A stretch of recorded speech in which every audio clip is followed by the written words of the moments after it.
deadly mobile game. This video is purely for entertainment and does not infringe on copyrights or laws. The rights to the novel and image belong to the original author. We do not claim ownership. Don't like waiting and want to listen to this fanfic in full now? Subscribe to our Patreon, where you'll find the best fanfics. Chapter 201 5 Stages. It's not surprising that Luo Ye emphasized this point. He didn't have a storage bracelet, so he could only use deception to get it from Luo Ye and exchange it with Jin Ke. If Luo Ye knew where the watch came from and knew his intentions, he would not be able to achieve the effect of seeking credit from Luo Ye, so it was necessary to sign a contract to hide the truth from everyone. You can ask me to sign a contract, but you have to add a few clauses to it. First, you can't mention the ring and bracelet given to me to anyone. Second, after the transaction is successful, you can't take the ring or bracelet from me for any reason.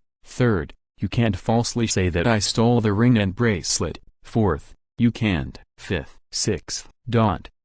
If you can't do it, you will die. Jin Ke also put forward more than a dozen conditions to Luo Ye, deliberately being so cautious, making Luo Ye feel that he was just making a deal, and didn't want others to know his true purpose. Luo Ye would never have thought that. Jin Ke deliberately gave this watch to Luo Ye through his hand. Okay. Luo Ye carefully read Jin Ke's dozen clauses, and agreed to it since it did not cause any harm to him. Anyway, the purpose of signing this contract was just to make Jin Ke promise him not to mention the source of the watch to anyone.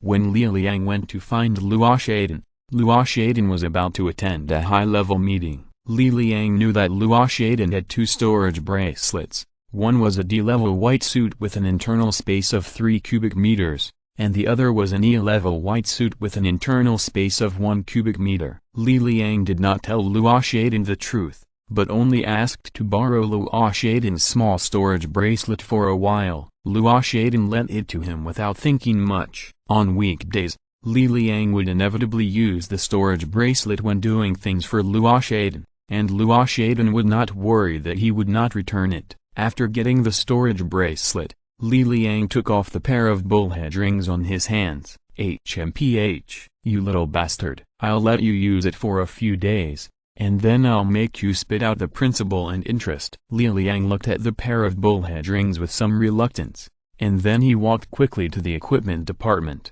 The transaction has been signed, and neither party can regret or cheat. The transaction went smoothly, and both parties got what they wanted. Ha ha ha ha. I made a lot of money. I'll be very successful if I give the watch to Director Luo. Luo Ye couldn't help but be very happy after getting Luo's watch. After Luo Ye came out of the meeting, Luo Ye would lie that he met a time and space merchant outside, and he used a pair of bullhead rings and a storage bracelet to exchange this orange watch for Luo Ye. Looking at Luo Ye's back, Jin Ke showed a sneer on his face. The day of showdown with Luo Ye is getting closer and closer. Unlike the last time when he was forcibly tied to the life and death stake by Luo Ye, Jin Ke now has a few cards in his hand, and this game of cards has the possibility of winning. If the soul-splitting agent is successful, Jin Ke will have another trump card in his hand. The storage bracelet looks a bit conspicuous, so Jin Ke can only hide it in his sleeves for the time being, and then lock the cuffs so that no one can see it. With the storage bracelet, some small things can be thrown in and hidden. At night, Jin Ke will temporarily hide the storage bracelet in a dark cave in the mountain. Only by getting rid of Luo Ye can Jin Ke no longer live this sneaky life. Jin Ke believes that this day will not be too long. Jin Ke looked at the current time. It has been an hour since he left the inner warehouse. 1 hour is enough for Liu Junming to destroy 2 more insect sacks,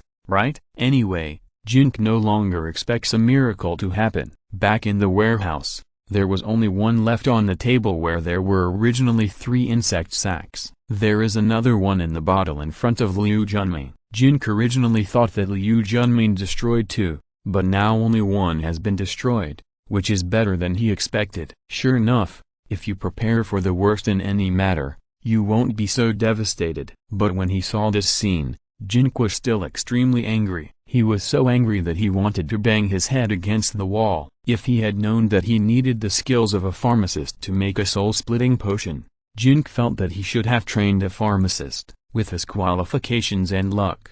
And with the help of a plug-in, he could make so many S-level potions. Even if he failed, he should be able to reach the master level, right? In the end, all of them were wasted by Liu Junming. However, I heard that it is not so easy to become a pharmacist. Among all professions, the difficulty of becoming a pharmacist seems to be second only to that of a rune master. Before Luo Xiangchun died, he was just an apprentice of a pharmacist. Jin Ke only realized that these life professions are not so easy to learn now that various basic trainings can easily drive people crazy, let alone memorizing these runes. If it weren't for the plug-in, Jin Ke really didn't have the patience to memorize those weird strokes one by one, and remember their meanings. Jin Ke was a little surprised at first about the plug-in helping to memorize runes. Would it really work to force the character to memorize them like a duck? Now he found that it really worked, because when he saw these runes, he could naturally associate them with their meanings, even though he had never learned them. Jin Ke initially speculated that his character was memorizing these runes by rote under the plug-in's forced indoctrination, and then mapped them into his brain. Although he couldn't figure out what the principle was, he just needed to know what was going on. At this stage, he didn't need to consider such complicated things. Improving his own strength was the kingly way. Success, success, Liu Junming shouted, interrupting Jin Ke's thinking. Did it succeed? Didn't you say that it would take 12 hours to successfully make a soul-dividing potion? Jin Ke walked over to take a look, and then confirmed with Liu Junming. He no longer had any hope in Liu Junming, and now he didn't trust Liu Junming too much. I mean, it has successfully entered the second stage. Of the previous 21, none of the insect cysts did not explode during the second stage of the production process. Liu Junming explained. In the bottle in front of him, the bubbles in the brown solution were decreasing and the color was fading, but the color of the insect cysts was getting darker. If it succeeds, how many stages are there? Jin Ke asked Liu Junming. There are 5 stages in total, Liu Junming answered Jin Ke, and then carefully added some white powder into the bottle. 5 stages. Jin Ke heard Liu Junming's answer and felt like banging his head against the wall again. Chapter 202, Uprising. As the two were talking, the insect cysts in the bottle became unstable, just like the explosion Jin Ke had seen before. Liu Junming's face turned pale and he quickly stopped adding the powder. After a while, the insect cysts slowly became stable. Liu Junming carefully added some more powder into it, and the insect cysts became unstable again, as if they were about to explode. Forget it. I'd better not watch it. I'm going to have a heart attack if I watch it again. Jin Ke shook his head and left the pharmaceutical site to go to the training ground to hang up. Experimental Department, Supervisor's Office. Fan Wenji sat there with a sullen face, not saying a word. The engineers hired by Ran Maqian had dug up the passage of the underground warehouse and found a charred insect corpse inside. It seems that after the big cleanup last year, some people still didn't give up and were still secretly conducting experiments in this area. Fan Wenji knew who those people were, but he had no way to deal with them at the moment. Xue'er, who was detained in the guard room by his trusted confidants, and her husband Chu Xin were kidnapped. A group of more than a dozen people wearing black clothes and black cloth masks, they were extremely powerful and vicious, killed the 2D level guards in the guard room, forcibly took Xue'er and Chu Xin away, left from the south gate of the back mountain of the base, and then disappeared. They went all the way, no matter which area they went to. The patrolling security guards in that area just got out of their way, and all the surveillance at the south gate of the back mountain failed the moment they left. Who would believe that all this was not arranged by Luo Ye? In the past, Luo Ye would at least be careful about his face, and he would do such things secretly, not so blatantly. Now it is obvious that he has no scruples. Luo Ye obviously took advantage of Fan Wenji's weakness of considering the overall situation. He adopted the tactic of cutting carrots, testing Fan Wenji's bottom line bit by bit, so that Fan Wenji could not make up his mind to confront him. What should we do? Should we call Director Luo to ask? Ran Maqian asked Fan Wenji. Let's talk about it after the tour of this quarter is over. Fan Wenji sighed, and then asked everyone to call it today. Everyone has run away, and there is no point in investigating further. The tour is of great significance to the base. It is related to the well-being of thousands of people in the entire base in the next quarter. At this juncture, there must be no internal strife and the overall situation must be considered. Luo Ye's residence. The dormitories of senior leaders at the base supervisor level are different from those of ordinary employees. Just like Luo Ye, he occupies an entire dormitory area by himself. Dormitory area number 18 of the base. Luo Ye stood in front of the mirror and looked at himself repeatedly. After adding 33 charm points, he looked completely transformed. His ugly face was now angular. Although it was still the same face, he looked so handsome no matter how you looked at it. He was so handsome that he had no friends. Boss Luo looks like an emperor. Li Liang took the opportunity to compliment him. Well, you have done a great job this time. No matter how high the throne I ascend to in the future, there will always be a place for you. Li Liang, by my side. Luo Ye looked at the Luo watch on his wrist, and his face was very satisfied. This watch will slowly increase the loyalty of all subordinates after wearing it, and these loyalty will be reset after taking it off, so Luo Ye will definitely not take it off after wearing it. Li Liang claimed that it was a rare treasure exchanged from a time-space merchant, so Luo Ye naturally would not have any doubts. Moreover, the name of this watch is Luo Watch. In Luo Ye's opinion, it is obviously God's will to give it to him. It's just in the name of Li Liang. As for the exchange docks head ring and storage bracelet, for Luo Ye, how could they be as valuable as this watch? The preciousness of a treasure is not the price in the market, but is related to the degree of need of the person. No matter how precious a treasure is, it will be a pile of waste if it is not needed, and vice versa. Thank you, Boss Luo. Li swears to follow Boss Luo's footsteps and work hard until his death. Li Liang hurriedly expressed his loyalty to Luo Ye. You lost the pair of ox head rings in order to help me exchange for this watch. I can't let you suffer. How about this?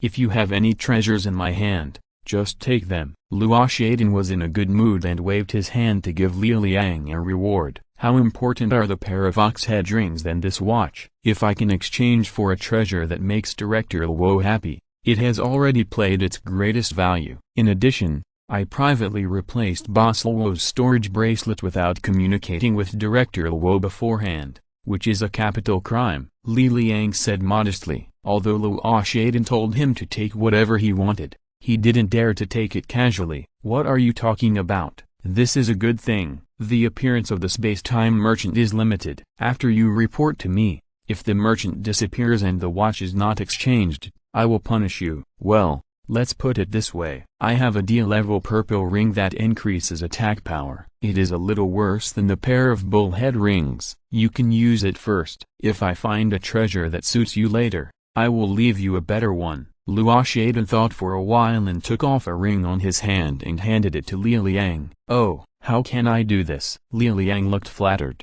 I told you to keep it, so keep it. Thank you, Boss Luo. Okay, let's not talk about this. How is the laboratory? Luo Ye changed the subject. Xue'er and his wife have arrived safely at laboratory number 2. It seems that Fan Wenji is very angry about this matter and called many security guards to question them individually. Li Liang answered Luo Ye, HMPH, you want to investigate me, relying on that sissy Lao Fan? He is too soft-hearted, indecisive, unable to accomplish anything, and always makes trouble. He is not fit to be a leader at all. Luo Ye had a disdainful expression on his face. Boss Luo, people are in favor of us these days. It's time to rise up. Kill Fan Wenji, and the base will be ours. Don't wait for them to find out something else, or we will be passive. Li Liang encouraged Luo Ye in a few words. You know shit. If Fan Wenji was so easy to kill, I would have done it a long time ago.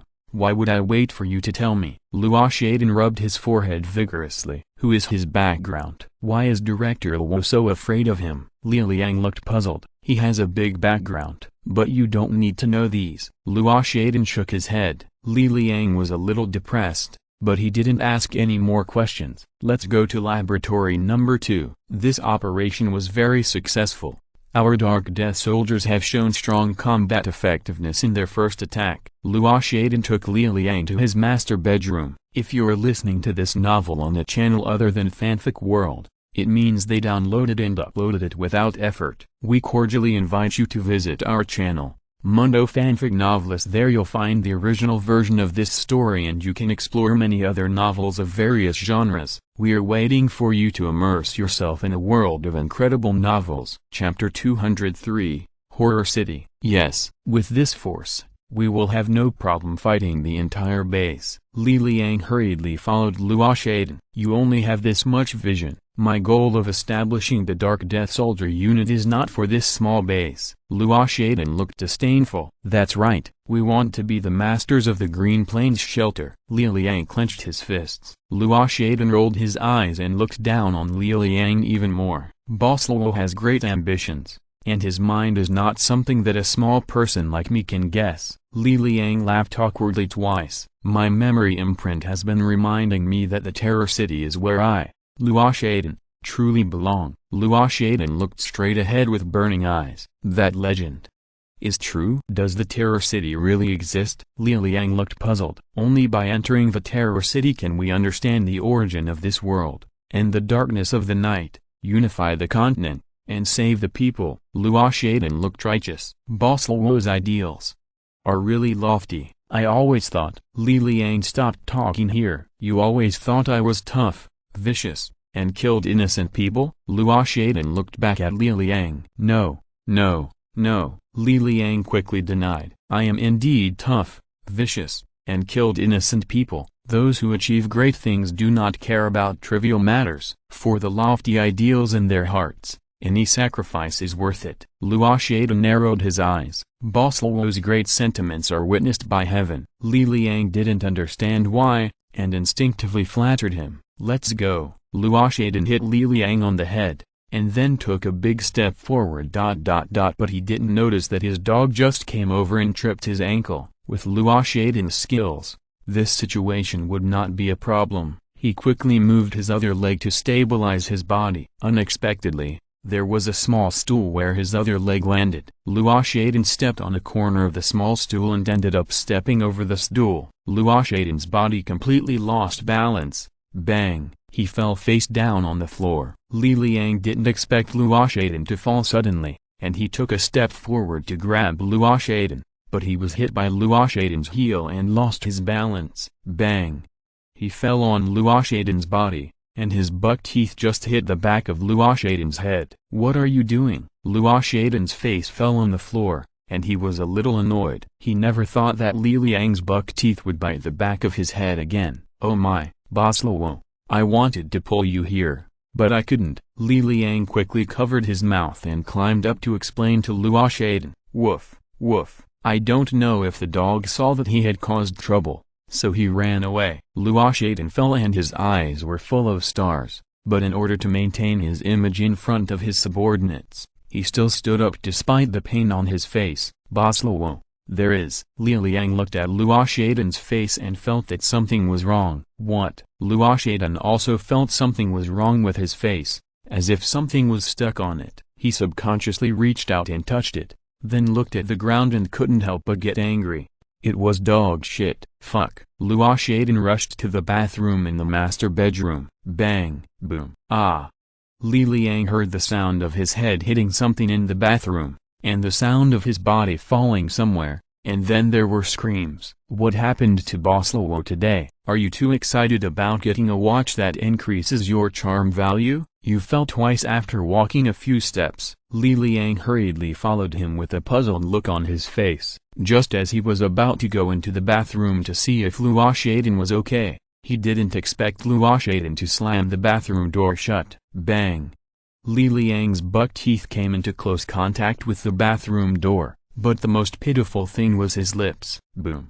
Li Liang sat down on the ground with a circle of birds circling above his head. Luo Ye's master bedroom was heavily guarded, and the walls above and below were all protected by energy restrictions. Without verification, it was impossible to enter. His entire master bedroom was like a large safe. He had killed too many people and was afraid of being retaliated. The best way was to put himself in the safe. After several secret mechanisms were activated, a secret passage leading down appeared on the ground of Luo Ye's master bedroom. Luo Ye, with a swollen face, and Li Liang, who also had a swollen face, entered the secret passage and took the elevator to a secret room dozens of meters deep underground. After adding dozens of points of charm, I found that even if Boss Luo had a swollen face, he still looked like an emperor. Li Liang continued to flatter Luo Ye, and of course he was also trying to take credit in front of Luo Ye. You don't have to find ways to say that I was ugly before. Luo Ye replied to Li Liang, your subordinate deserves death. Your subordinate absolutely didn't mean that. Your subordinate. Li Liang quickly slapped his swollen face a few times. Let's go. A shuttle-shaped transporter was parked in the secret room. Luo Ye and Li Liang got into the shuttle-shaped transporter one after the other. Luo Ye pressed a few times on the operating table of the shuttle-shaped transporter, and a series of light circles lit up in the dark tunnel in front. After the shuttle-shaped transporter slowly moved forward for a few meters, the body shook slightly a few times, and then the whole thing was suspended in the tunnel. A moment later, the shuttle-shaped transporter was launched like a bullet, moving forward at high speed along the tunnel, and stopped half a minute later. Somewhere in the back mountain, a year and a half ago, this place was just a barren mountain. Luo Ye is a very meticulous person. After taking over the base's experimental department, he was worried that the Dark Death Soldier's plan would be exposed. In addition to Plan A, he also prepared a Plan B. Plan B was that he secretly built another secret laboratory somewhere underground 3 or 4 miles away from the south gate of the back mountain. The source of funds is the grant from the base to the experimental department. On the other hand, the laboratory made a lot of money in the black market of the nearby large shelter called Green Source by producing various drugs without the knowledge of the base. Luo Ye even arranged for his confidant to rent a shop in the black market of Green Source shelter, a shop of considerable size, to provide a steady stream of financial support for his secret laboratory. In order to facilitate the travel between the secret laboratory and the base, Luo Ye even spent a huge amount of money to build a nearly 2-kilometer-long underground magnetic levitation transportation channel. The entire channel was equipped with an energy shield,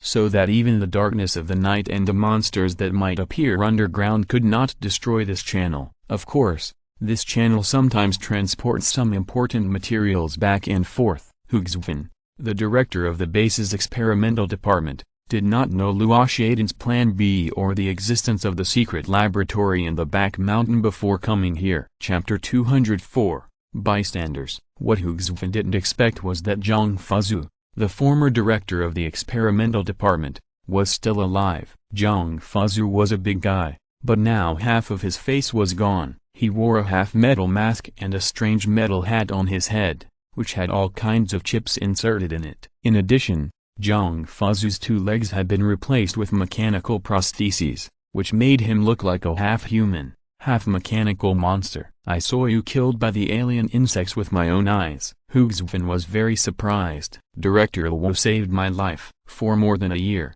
I have been staying here to work for Director Luo. The people who just saved you were my masterpiece. Zhang Fuzhu answered Xue'er calmly. Dark Death Warriors, Director Zhang. Did you succeed? Xue'er was very excited. The mortality rate is still very high. So far, only a dozen have been trained. So, I need your help. Your research ability has always been the strongest in the laboratory. Zhang Fuzhu shook his head. When Zhang Fuzhu was in charge of the base's experimental department, Xue'er was in charge of specific experimental projects under him and was one of his most capable men. Xue'er's experimental ideas were different from others, and her experimental methods were extremely bizarre and perverted, beyond the cognition of ordinary people. Some stagnant experimental projects could always make amazing progress after they were in her hands. This was also the reason why Luo Ye spared no expense and sent the Dark Death Soldiers to kidnap her and her husband. Under the leadership of Zhang Fuzhu, Xue'er visited the entire secret laboratory. A large number of large glass jars with forbidden restrictions were placed in the cabin on the lowest level. Some alien insect larvae swam around in the nutrient solution of the glass jars. When they saw someone coming in, they kicked their dozen legs suddenly, and their round heads kept hitting the wall of the glass jars, and they made hideous screams that people outside could not hear. In other glass jars, half-human, half-insect monsters lay in a coma. There were also some glass jars with these half-human, half-insect monsters standing. They looked at the experimenters outside with a cold and hateful look, and there was obviously some enlightened wisdom in their eyes. I didn't expect it. I really didn't expect it. This is a paradise for researchers. Xue'er's expression became fanatical. I believe that with you here, this place will be built even better. A voice appeared behind Xue'er. Xue'er looked back and saw that it was Luo Ye. Luo Ye was accompanied by the security captain Liu Liang. For some reason,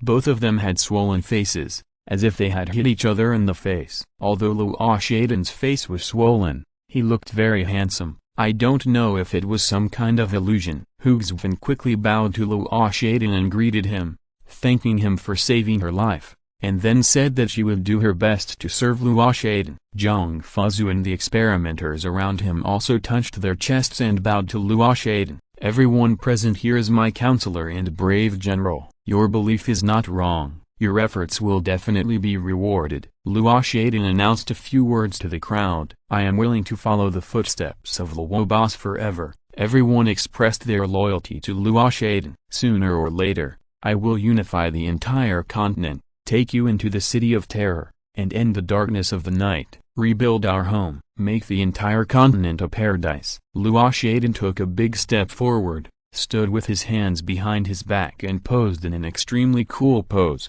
The floor where Luo Ye was standing was a little slippery. After taking this step, before he finished posing, his body suddenly lost balance and fell to the ground with a bang. There was a circle of exclamations around, but no one had time to support Luo Ye. Damn, what the hell is going on today? It's a ghost. Luo Ye covered his swollen face and cursed. Who did the cleaning just now? Zhang Fuzu quickly scolded the people around him. The next day, morning, Jin Ke felt that today was either a good day or a bad day. If the soul dividing agent was successfully made, today would definitely be a good day. If the soul dividing agent failed, then today would definitely be a bad day. Although he felt that the possibility of today being a bad day was more than 99%, Jin Ke still held on to less than 1% hope. After breakfast, he controlled his character to go to the equipment department. Liu Zioxi took Xue'er to the rooftop to bask in the sun and feed her baby food early in the morning. Originally,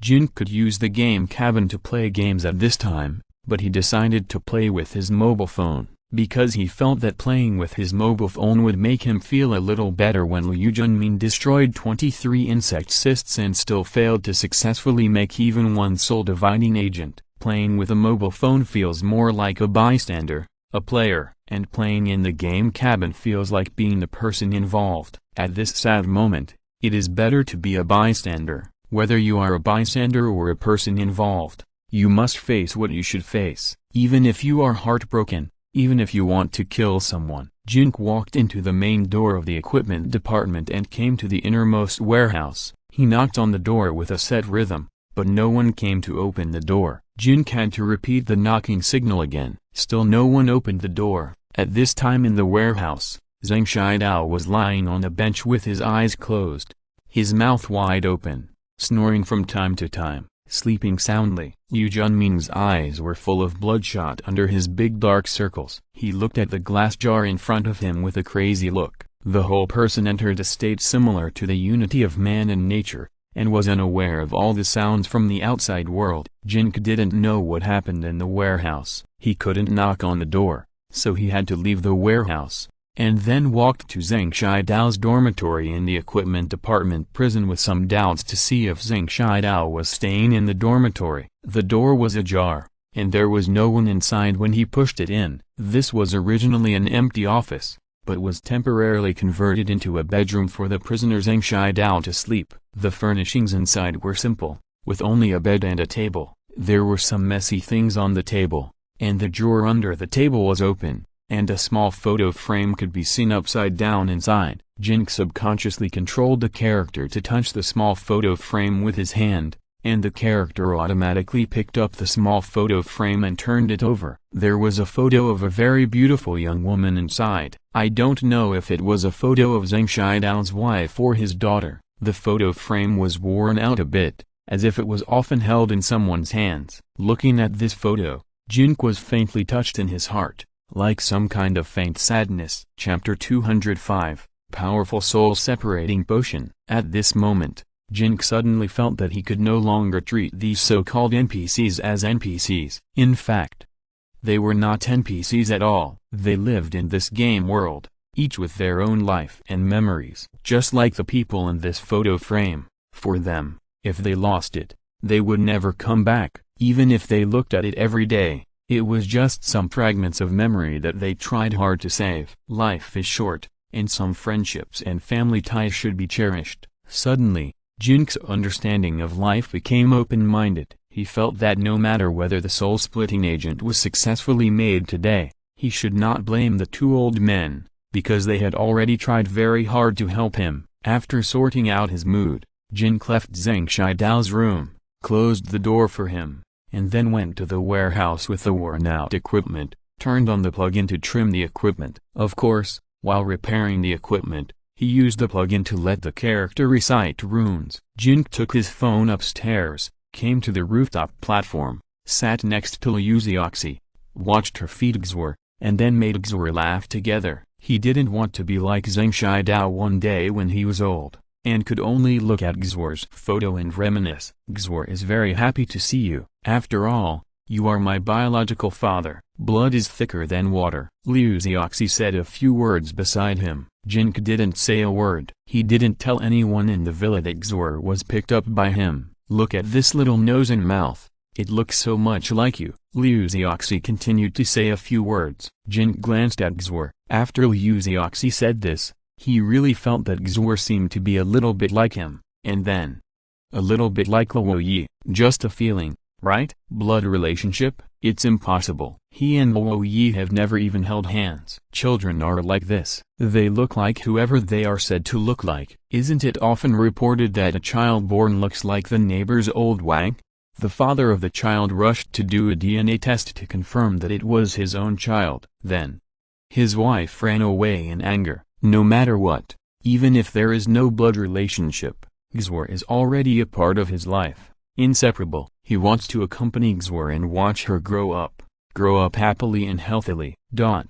Game world. Huh? You are here? At noon, Zhang Shidao came out of the warehouse and saw Jin Ke trimming equipment, so he came over to say hello to Jin Ke. I am almost done memorizing the 2000 runes. Can I get familiar with the rune carving equipment next? Jin Ke was not in the game world. Hearing the notification sound of his mobile phone, he quickly took out his mobile phone and started to operate it. I asked the equipment department. Due to insufficient funds, the new equipment has not been purchased yet. Why don't you enter the third step first? I will give you a rune pen. You should try to practice and familiarize yourself with the writing methods of various runes and the arrangement methods of various rune strings. When the new equipment comes back, I will teach you how to use the new equipment. Zhang Shidao said as he walked over and took out a rune pen and handed it to Jin Ke. It's called a pen, but it looks more like a thin crystal column in an alloy tube. The front end of a crystal column is dark, just like the tip of a pencil. This pen is not cheap. I only have this one. It is a 2B level treasure. You must not lose it.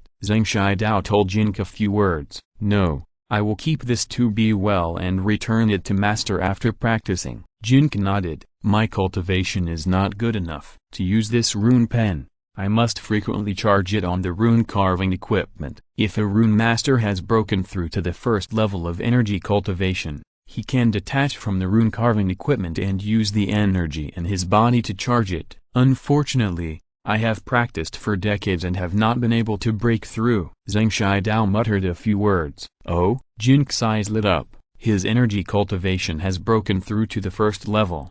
However, he did not tell Zhang Shidao about this, only saying that he had opened up 3 energy gates. Otherwise, it would be too depressing. This pen has no energy now. You can only use this pen for simulation training. Anyway, practice it first and find the feeling. When the new rune carving equipment comes back, I will teach you how to use the new equipment and how to make the energy in your body and the carving equipment form a circuit. Zhang Shidao continued. Okay, Listen to the master's arrangement. Jin Ke hesitated whether to tell Zhang Shidao that he had broken through the first level of energy. If he told him, he would not need the carving equipment, and he could now formally learn the rune carving skills. By the way, why am I chatting with you about this now? I should have some good news to tell you. Zhang Shidao patted his head. What good news? Jin Ke was still hesitating whether to tell Zhang Shidao that he had broken through the first level of energy cultivation, and he was a little absent-minded. Your uncle Liu successfully made a soul-splitting potion. Zhang Shidao pulled Jin Ke up and ran quickly towards the innermost warehouse. Successful? Jin Ke was a little confused after hearing the news. Since last night,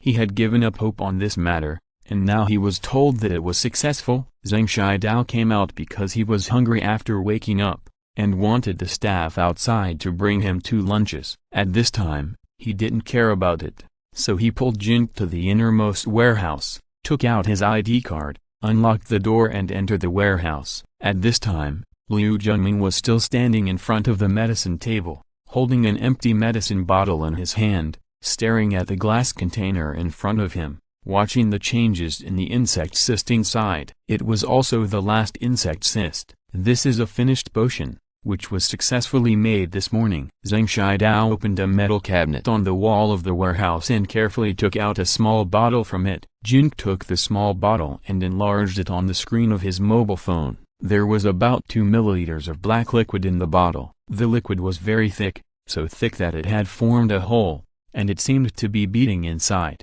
with vitality. At the same time, the potion recognition plugin of the Xiaomi mobile phone was activated, and a long description text was given to this bottle of potion. Strong soul separation agent, an S-level potion made with up to 22 mature insect cysts as the main material and a variety of ingredients. After taking it by a dual soul or multiple souls, an independent soul can be successfully separated. After taking the strong soul separation agent, it will have some additional strengthening effects than ordinary soul separation agents. Usage requirements: 25 points of willpower, the first level of energy cultivation. How to take. Oral. Note: those who do not meet the usage requirements should not take this potion, otherwise their souls will collapse and die. Chapter 206: Irreversible Process. Next to the description, there is an option to take. This is tailor-made for me. Jin Ke was overjoyed after checking the description of the strong soul-splitting agent and clicked the take option next to it. The character on the phone screen opened the cap of the vial and poured the liquid in the vial into his mouth. The liquid in the vial did not stick to the bottle wall at all, like a ball of extremely sticky jelly, or like a loach with vitality. It went into the mouth of Jin Ke's character along the vial, and it looked like it was swallowed by the character. In fact, this liquid went in the opposite direction and entered the brain of Jin Ke's character. Hey, who told you to eat it? It's over. Liu Junming turned around and saw what was happening here. He shouted and rushed over, trying to take the vial away from Jin Ke, but it was too late. On the phone screen, Jin Ke's character held his head and screamed, then fell to the ground and kept rolling, twitching, screaming, and his expression was extremely painful. Are you crazy? Why did you let him take it without my consent? This is not an ordinary soul-splitting potion. This is a super-universe invincible and powerful soul-splitting potion that I have accumulated for decades and made with my good luck. There are very strict conditions for taking this potion. If you take it without meeting the conditions, you will die. Liu Junming squatted down and asked Zhang Shidao to help forcibly hold down Jin Ke's character, pinching Jin Ke's face and prying open Jin Ke's mouth. But the black liquid had already disappeared. What can I do? There are conditions for taking it. Why didn't you tell me? Zhang Shidao was so anxious that he complained to Liu Junming. I was still concentrating on making the last dose of medicine. How could I know that you were so quick to give the medicine to him? You killed your apprentice?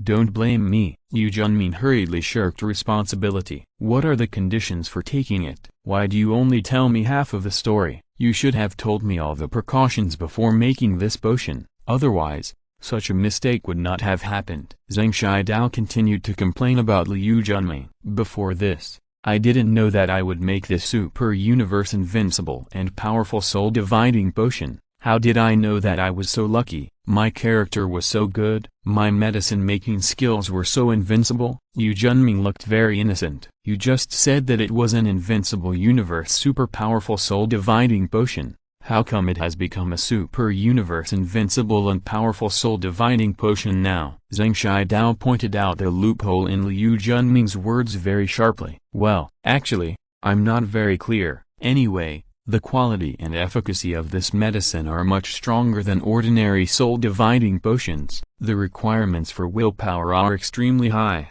and then it also requires a certain amount of energy cultivation to take it. I originally thought that after the medicine was made, even if it cannot be eaten now, it can give Yakugol to stimulate him and make him work hard in that direction, but you just let him eat it directly. Yu Junming looked extremely regretful. Isn't it made for him to eat? You are such a fool. What should we do with his current situation? Find a way to save him. Zhang Shidao pressed the still screaming Jin Ke's character and urged Liu Junming. How to save him? This is a medicine for the soul. The medicine has penetrated into his soul and is forcibly splitting his soul. If it succeeds, Dok's future will have advantages that others don't have. If it fails, his soul will collapse and die. This is an irreversible process that no one can stop. Yu Junming spread his hands. Dok is a child with a strong willpower. I believe he can succeed. Zhang Shidao found a towel and wiped the sweat off Jin Ke's forehead. The willpower required for the soul-splitting agent is not ordinary. Yu Junming shook his head, sighed, and then walked back to the medicine table, staring at the glass container in front of him with blood-red eyes. After failing 21 times in a row yesterday, Liu Junming finally succeeded in making the first soul-dividing potion this morning. This successful soul-dividing potion absorbed all the essence of the previous 21 insect cysts and made a powerful soul-dividing potion, which was also the one that Jin Ke had just eaten. Then Liu Junming began to make the last soul-dividing potion. Judging from the current situation, it seems to be successful again. Yu Junming was so focused on making the last soul-dividing potion that he didn't notice Zhang Shidao bringing Jin Ke in. By the time he reacted, Jin Ke had already eaten the previous powerful soul-dividing potion. Zhang Shidao and Liu Junming didn't know that Jin Ke had clearly seen the conditions for taking the soul-dividing potion through the potion identification plugin, and he happened to meet all of them. So he clicked to take it. Now it's just because the process of splitting his soul is extremely painful. Jin Ke,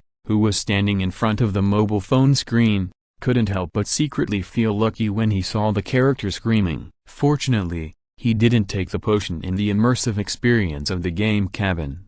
Otherwise, he would have to experience the pain of being separated from his soul. Looking at the character on the mobile phone screen, that kind of pain is simply unbearable. Damn it. No way. Just after Jin Ke finished feeling lucky, he felt that something was wrong. His head seemed to start to ache, and it was not a migraine, but the whole brain was hurting. Fortunately, the intensity of the pain was still within the range that Jin could tolerate. The character on the mobile phone screen was not so lucky. He fainted directly from the pain, and then, except for the menu, there was nothing else displayed on the screen. Next, he could only hope that Zhang Shidao and Liu Junming would take good care of his character. Fortunately, he fainted in the equipment department that outsiders could not approach, and in the innermost warehouse isolated by Zhang Shidao with a rune array. Jin Ke didn't have to worry too much about the safety of the character. If he fainted somewhere else, it would be more troublesome. In the past,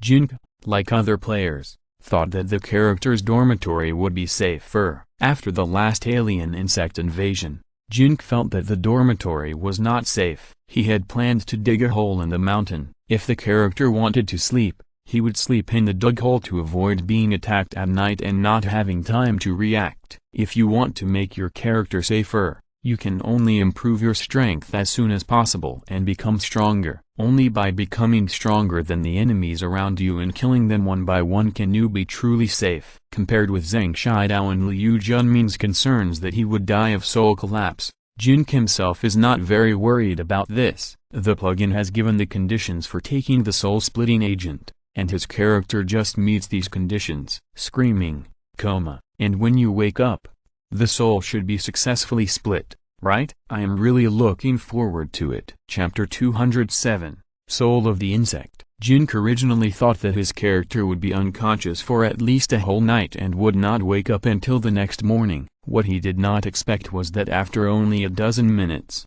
his character woke up from the coma and seemed to be normal. However, there was an option to switch between the two souls on the screen of the mobile phone in front of Jin Ke. This switching option can be switched by mind when Jin Ke enters the game cabin to operate the game. Before the switch, Jin Ke was in his original state, an assassin with skills such as Kiss of Death, Mark of Death, Arc of Death, and Death Cut. After the switch, Jin Ke shared the attribute panel with the original character, and all the skill icons disappeared, just like a new player who had just entered the game. Needless to say, the soul split was successful. Seeing this scene, Jin Ke could not even believe his eyes. It was successful like this. It feels.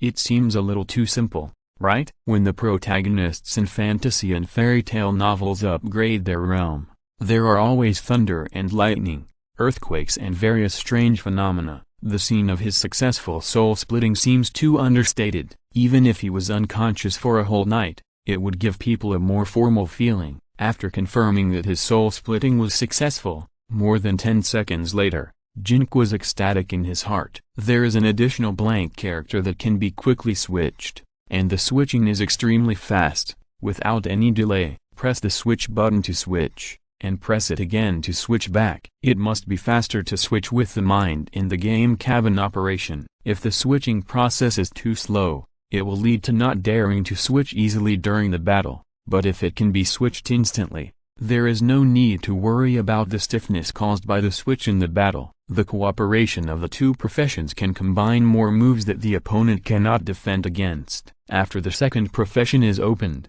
his strength will also get a qualitative leap and improvement. In addition, because this is a powerful soul-splitting agent, Jin Ke also awakened two passive skills. One is the soul of alien insects, and the other is the language of alien insects. Zerg Soul. The movement speed of Zergs within a 10-meter radius is reduced by 70%, and the attack speed is reduced by 70%.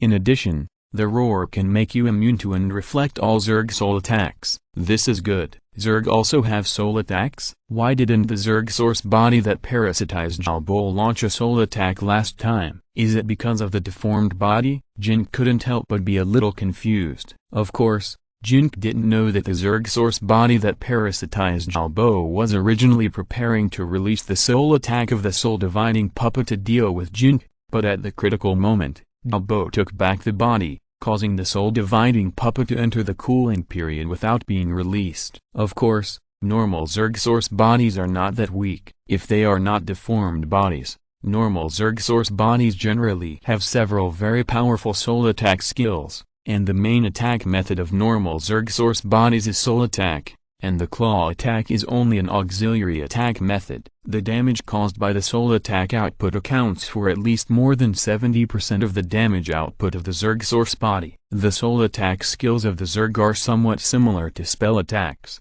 but the soul attack skills directly attack the soul of a person. In addition to causing damage to the body, they will also cause damage to the soul of a person.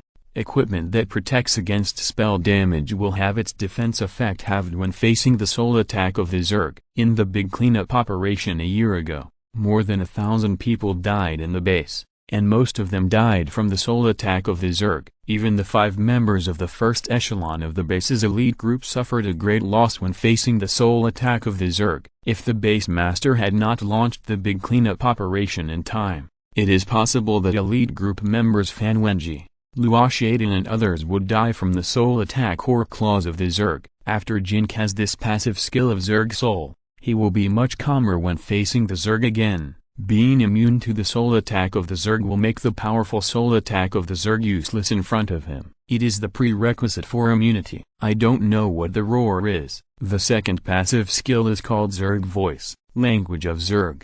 You can learn the communication method and language ability of Zerg. Communicate with Zerg, but it is definitely impossible now. This passive skill only says can be learned, not already mastered. According to Jin Ke's analysis, ordinary soul-dividing potions should not be able to come with these skills, but because the soul-dividing potion he took was made by fusing 22 insect cysts, the soul power in the 22 insect cysts was strengthened into his soul.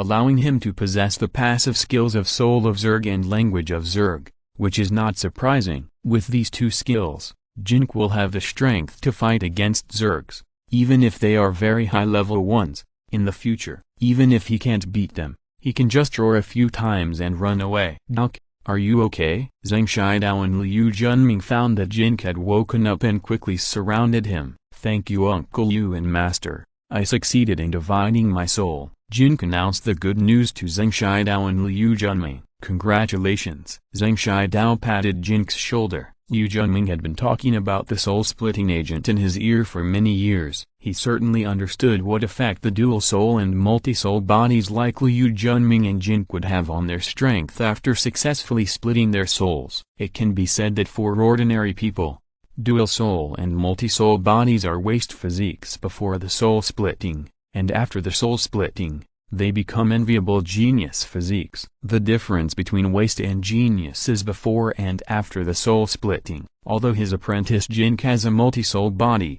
he did not make people feel that he is a waste before the soul splitting. Now he has successfully split his soul, his future must be limitless. Did it succeed? Did it really succeed? Liu Junming suddenly burst into tears and kept shaking Jin Ke's shoulders. It succeeded.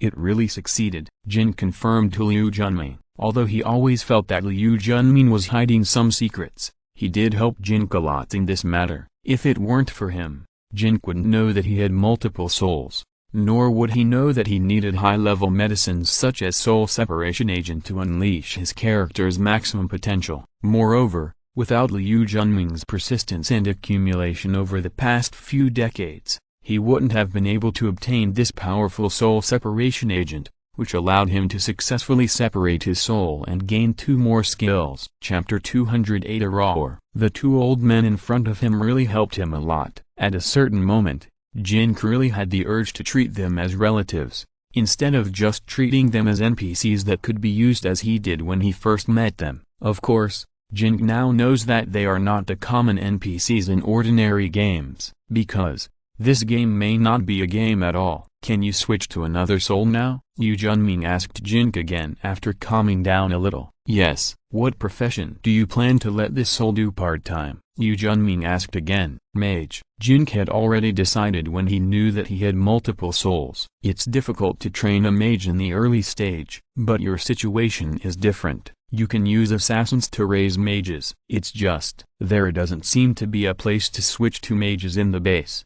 right? Zhang Shidao looked at Liu Junming. "Hey, old man Zhang, you don't understand this. All the energy chambers used for job transfers can be adjusted. As long as the parameters are adjusted, you can't transfer to any profession without any problem," Liu Junming answered Zhang Shidao. He is the professional in charge of job transfers in the base. He has been doing this for several years and is very familiar with the energy chamber equipment for job transfers. "Do you know the procedures for multi-soul job transfers? You should ask professionals about this first, right?" Zhang Shidao raised his doubts. "It happens that I have also studied this aspect. There is no difference between multi-soul job transfers and ordinary people. Just like when Xue'er's main soul was transferred, he was in the state dominated by the main soul, so he could directly transfer the main soul. If he transferred his split soul, he would switch his body to the state dominated by the split soul, and then he could transfer the split soul.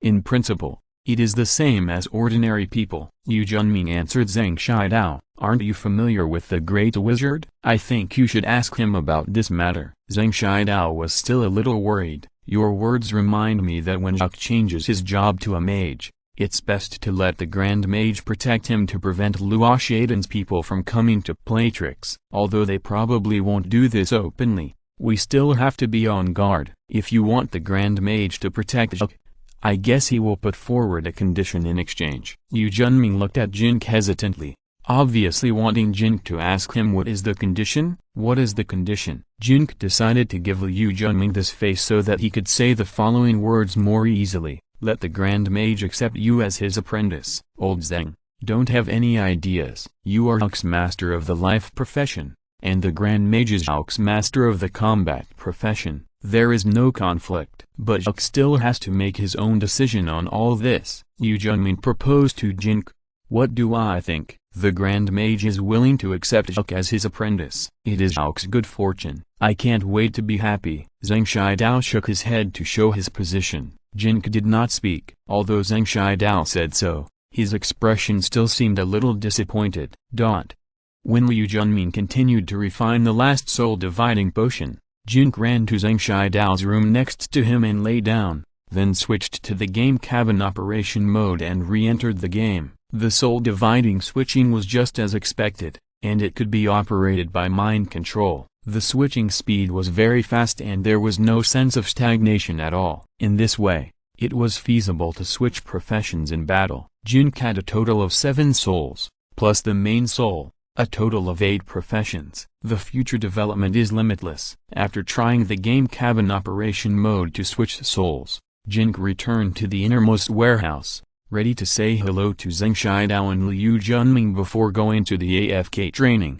When entering the innermost warehouse, Liu Junming was looking at the glass jar in front of him in great panic, and the expression on his face looked like he was about to cry. "What's wrong?" Jin Ke asked Liu Junming, and hurried over to find that the insect sac in the glass jar became extremely unstable and looked like it would explode at any time. This last soul-dividing potion has completed the 2nd stage, but after entering the 3rd stage, it is a little unstable. Liu Junming was really about to cry. Liu Junming urged Zhang Shidao to help Jin Ke make a soul-dividing potion, and of course he had some selfish motives, wanting to make one for himself. Although he was so old and had no pursuit of strength, he still hoped to have a happy ending after decades of hard work. The powerful soul-dividing potion he made before it was given to Jin Ke, helping Jin Ke to successfully divide his soul. Of course, Liu Junming also hoped that the last soul-dividing potion would be successful, so that he could usher in a second spring after he was in his 50s. Looking at the glass jar in front of him and seeing Liu Junming's performance, Jin Ke certainly understood what Liu Junming was thinking at this time, but he was not proficient in things like pharmaceutical manufacturing, and he could not help him at all. The insect sac in the glass jar became more and more unstable. The soft and hard contents inside were tumbling, and the volume was getting bigger and bigger, as if it was ready to explode at any time. Liu Junming beside him shed tears. "Hold it steady," Jin Ke shouted at the glass jar in a hurry. His mind suddenly became a little dazed at this moment. The scenes that appeared when he held the insect sac in his hand before vaguely appeared in front of him again, and there seemed to be a little more connection between his soul and the insect sac in the glass jar in front of him. After Jin Ke's roar, the insect sac in the glass jar, which was already extremely unstable, suddenly became calm and its volume slowly shrank back. Liu Junming looked at this scene in surprise and joy, and then glanced at Jin Ke. It couldn't be because of his roar,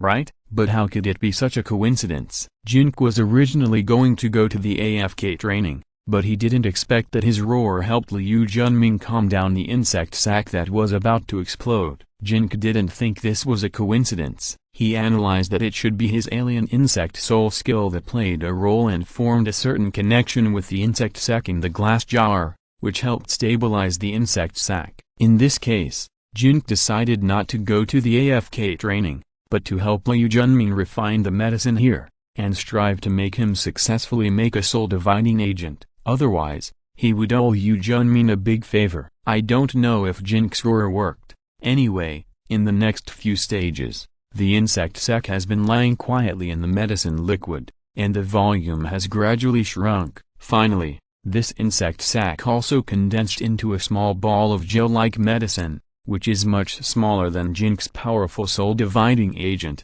The color is also lighter, and the toughness and activity seem to be much weaker. Chapter 209 Schizophrenia. After Liu Junming put the soul-dividing agent into a small bottle, Jin Ke's medicine identification plugin was activated to identify the soul-dividing agent in front of him. Soul-dividing agent, an S-level medicine made with the insect cysts of the alien insect source body as the main material and various ingredients added.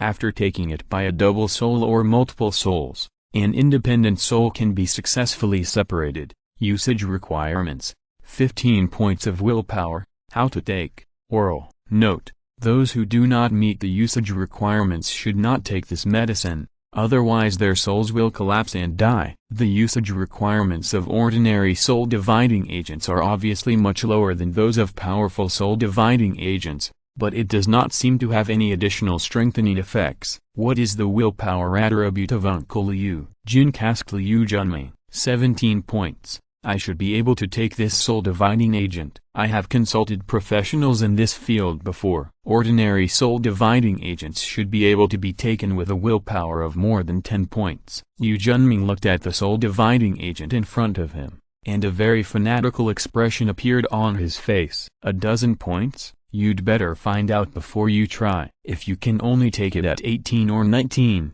you'll lose your life. Zhang Shidao looked a little worried. I didn't ask about the exact dozen points. The consultation fee of professionals is very expensive. I was still young at the time and thought that after training, my willpower would be at least 20 points. So I didn't spend money to ask more questions. Who knew I was over 50 and my willpower was only 17 points? Liu Junming looked a little regretful. Then you'd better not take it. I don't want to visit your grave every year at this time. It's so troublesome. Zhang Shidao persuaded Liu Junming a few more words. How can that be? It took me decades to make this soul-dividing potion. Now that I have it, how can I be content without trying it? Moreover, the possibility of less than 17 points is much greater than the possibility of more than 17 points. I still have a great chance of success. Liu Junming looked at the small bottle in front of him and seemed to be making up his mind. Jin Ke heard the conversation between Liu Junming and Zhang Shidao, and saw Liu Junming's performance at this time. He decided not to tell Liu Junming the truth for the time being. If Liu Junming didn't dare to take the soul-dividing potion, he would find a chance to tell him. Otherwise, it would be difficult to explain the potion identification plugin. It's your own life. You decide it yourself. I'm just suggesting it. Zhang Shidao saw that Liu Junming was very determined, so he didn't persuade him anymore. Brother Zhang, how is our brotherly relationship? Liu Junming asked Zhang Shidao. It's okay. Zhang Shidao answered Liu Junming. Brother, if I go, I don't care about anything else. When you visit my grave every year in the future, remember to bring me a bag of the best tea from the ecological park, so that we won't be in vain. Liu Junming looked at the bottle in his hand and began to tell Zhang Shidao about his funeral. No problem. Starting tomorrow, I will save all the leftover tea dregs and bring them to you every year when I visit your grave. Zhang Shidao agreed to Liu Junming. Duck, your master has no relatives now. He has always treated you as a relative. No matter how great your achievements are in the future, don't forget your master. Don't let him be lonely and helpless when he grows old, and no one will bury him when he dies. Liu Junming turned to Jin Ke again. Well, I will remember what Uncle Liu said. Jin Ke nodded seriously. Brother, do you have anything else to say to me? Liu Junming looked at Zhang Shidao again. How many contribution points do you have in your account? Transfer them to me first to keep them for you. Otherwise your death will be meaningless. Zhang Shidao asked Liu Junming. I don't have any contribution points in my account, but I owed the master more than 2,000 last time I played cards. I will transfer all these to you. Remember to help me pay it back, so that others won't gossip about me after I die. Liu Junming replied to Zhang Shidao. Forget it. The debt is settled after death. The master won't bother with you. Zhang Shidao waved his hand quickly. Brother, Duck, Uncle Liu, I'm leaving first. Liu Junming tilted his head back and poured the soul-dividing agent in the small bottle into his mouth, then screamed a few times in advance. Huh? Why is there no reaction? Liu Junming looked at the empty bottle in front of him in surprise. The next moment, Liu Junming rolled on the ground holding his head, screamed a few times and fainted. Zhang Shidao stared at the unconscious Liu Junming intently, reached out to take a towel to wipe the sweat off his forehead. 10 minutes later, Liu Junming said and sat up. Why didn't you die? Zhang Shidao frowned.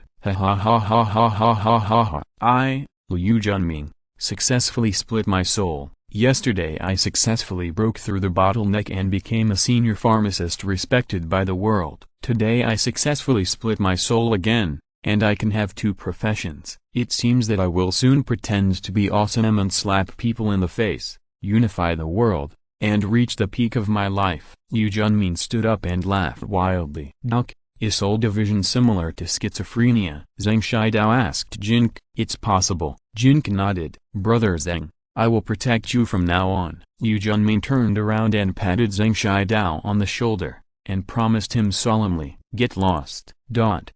Dormitory area number 24. Night. Swoosh. Jin Ke passed through the mountain wall and came to the cave in the mountain. After some digging, Jin Ke dug the soil under dormitory area number 23 from the cave in the mountain. With the help of the detection plug-in, Jin Ke easily found the bow sheet claws and insect sacks buried 2 meters deep in the ground of dormitory area number 23. After putting them into the storage bracelet, Jin Ke filled the hole he dug up again, and compacted all the soil again to prevent people from seeing that it had been excavated. The next day, morning, dormitory area number 09, Master, look who I brought here. Liu Junming, who walked in first, said to Yao Chengzu, classmate Jin Ke, please come in. Yao Chengzu walked to the door and made a gesture to Jin Ke. When the new students were on their first large-scale full-time mission, they all got to know the only powerful mage in the base. At that time, Jin Ke did not think that the master would invite him for tea. After Jin Ke entered the room, Liu Junming was not polite. As the host, he made a cup of tea for Jin Ke, grabbed a chair and asked Jin Ke to sit down, and helped Yao Chengzu close the door. You almost died in the wild last time. When I went to rescue you this morning, the security guards would not let us in. It was Master Yao who let us in and arranged for you to go to the medical cabin for treatment. Fortunately, Master Yao helped us to uphold justice, otherwise you would really be killed by Luo Ye, the evil villain. Liu Junming said a few words to Jin Ke. If you're listening to this novel on a channel other than Fanfic World, it means they downloaded and uploaded it without effort. We cordially invite you to visit our channel, Mundo Fanfic Novelist. There you'll find the original version of this story and you can explore many other novels of various genres. We're waiting for you to immerse yourself in a world of incredible novels. Chapter 210, Change to Mage Career. Thank you Uncle Liu and the Great Master for saving my life. Jin Ke expressed his gratitude to the two. Haha, you're welcome. It's just a small favor. Besides, if you survive the darkness of the night, we will not pursue you. This is also the promise of the base to the death penalty. Yao Chengzu smiled, with a nonchalant expression on his face. No, Luo Ye obviously wanted to punish Lao Zhang, and if he couldn't punish Lao Zhang, he took out his anger on Zhuk. They just wanted to kill Zhuk. I didn't expect that Zhuk was the child of destiny. Even the darkness in the wild couldn't take Zhuk's life. If these people can't succeed, they may kill Zhuk in the future. Please help me, Master Yao, to uphold justice. Liu Junming said passionately. Although Liu Junming was helping himself in every word, and he did help himself, Jin Ke still kept a worry. He felt that Liu Junming seemed to have some plan, but he didn't know what he was planning for the time being. However, what he was planning should not have any conflict of interest with Jin Ke. Jin Ke also heard the underlying plot in Liu Junming's words. It seemed that he was trying to make him grateful to Yao Chengzu and depend on him in the future, otherwise his life would be in danger. I found that you seem to have reached the first level of energy cultivation. I wonder if my guess is true? Yao Chengzu asked Jin Ke. The first level of energy cultivation? Master Yao, are you kidding? Liu Junming's eyes widened in surprise. It was the cultivation technique taught by my master, the darkness of the night, the help of my master's rune formation, and various coincidences that allowed me to break through the first level that night. Right? Jin Ke estimated that Master Yao should have a higher level of attainment in energy cultivation, and he couldn't hide this from him. I see that you have changed your job to assassin, but you should be more talented in the mage, especially the energy cultivation that breaks through the first level is most effective in strengthening the mage profession. Yao Chengzu continued. I originally wanted to change my job to a mage, but there are no corresponding training facilities for mages in this base. Jin Ke answered Yao Chengzu. Yes, mainly because the conditions are not met. There is no mage coach at all, so the base has no arrangements in this regard. Yao Chengzu smiled and nodded. Master Yao is the only mage in the base. He was hired by the base with a high salary, but Master Yao said that he would not teach classes or train students. So the base has never set up facilities for mage job change and training. Liu Junming added a few words, but after seeing you, I changed my mind. Yao Chengzu took over Liu Junming's words. But I have changed my job to an assassin. Jin Ke looked at Liu Junming. He had sworn a poisonous oath to Liu Junming before. If the content of the conversation between the two was leaked, he would be swallowed by the darkness of the wild at night. Although he entered the darkness of the wild and was not swallowed, it is better not to break the oath in front of Liu Junming now. Even if all this is said, Liu Junming must speak first. "Duck, Master Yao is one of us. There is no need to hide some things from him. You have multiple souls and have successfully split your souls. Even if you change your job to an assassin, it will not affect your future part-time job as a mage. You can even make the mage your main profession." Liu Junming knew what Jin Ke was worried about. "Oh," Jin Ke responded without saying anything else. "I want to recruit you as my student.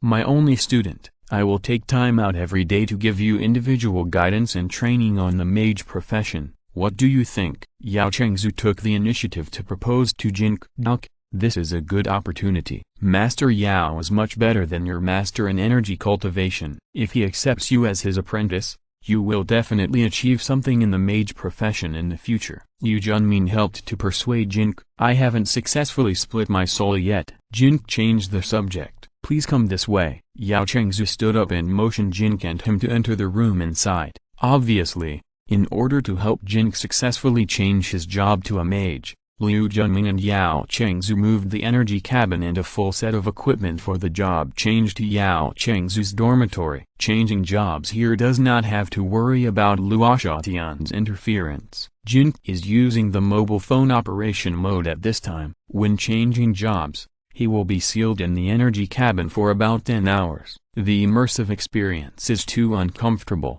Just let the character feel uncomfortable. Jin Ke does not need to abuse himself. Similar to the last time he changed his job to an assassin, Jin controlled the character to take a shower, and then change into the tights for the job change that Liu Junming helped him get. But this time it was all done in Yao Chengzu's dormitory room. After taking a shower, Liu Junming dusted the room, and then reminded Jin to lie down in the energy cabin for the job change. After the character lay down, Liu Junming closed the energy cabin, and the nozzles around the energy cabin injected a black liquid into the energy cabin. Jin Ke's character struggled for a while and then calmed down, suspended in the black liquid in the energy cabin, as if he was asleep. Yao Chengzu watched Liu Junming's operation from the side. After Jin Ke's various physiological data on the monitor met the conditions, Liu Junming started the energy infusion of the energy cabin in the rewriting program of the energy circuit in the character's body. 10 hours later,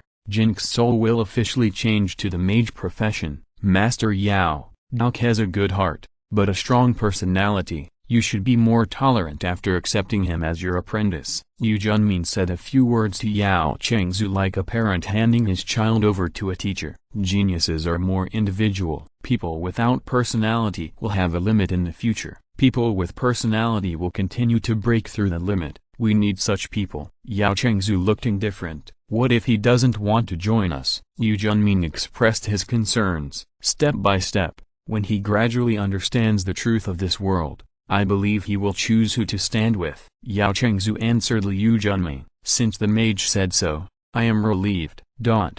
9 o'clock in the evening. After the job change was completed, the black liquid in the energy cabin was automatically recycled. Jin Ke's character woke up from the energy cabin and sat up. He held the wall next to him and vomited and coughed into the recycling bucket next to him for a long time before his body slowly returned to normal. Congratulations on your official job change to become a mage. Congratulations on awakening the mage passive skill.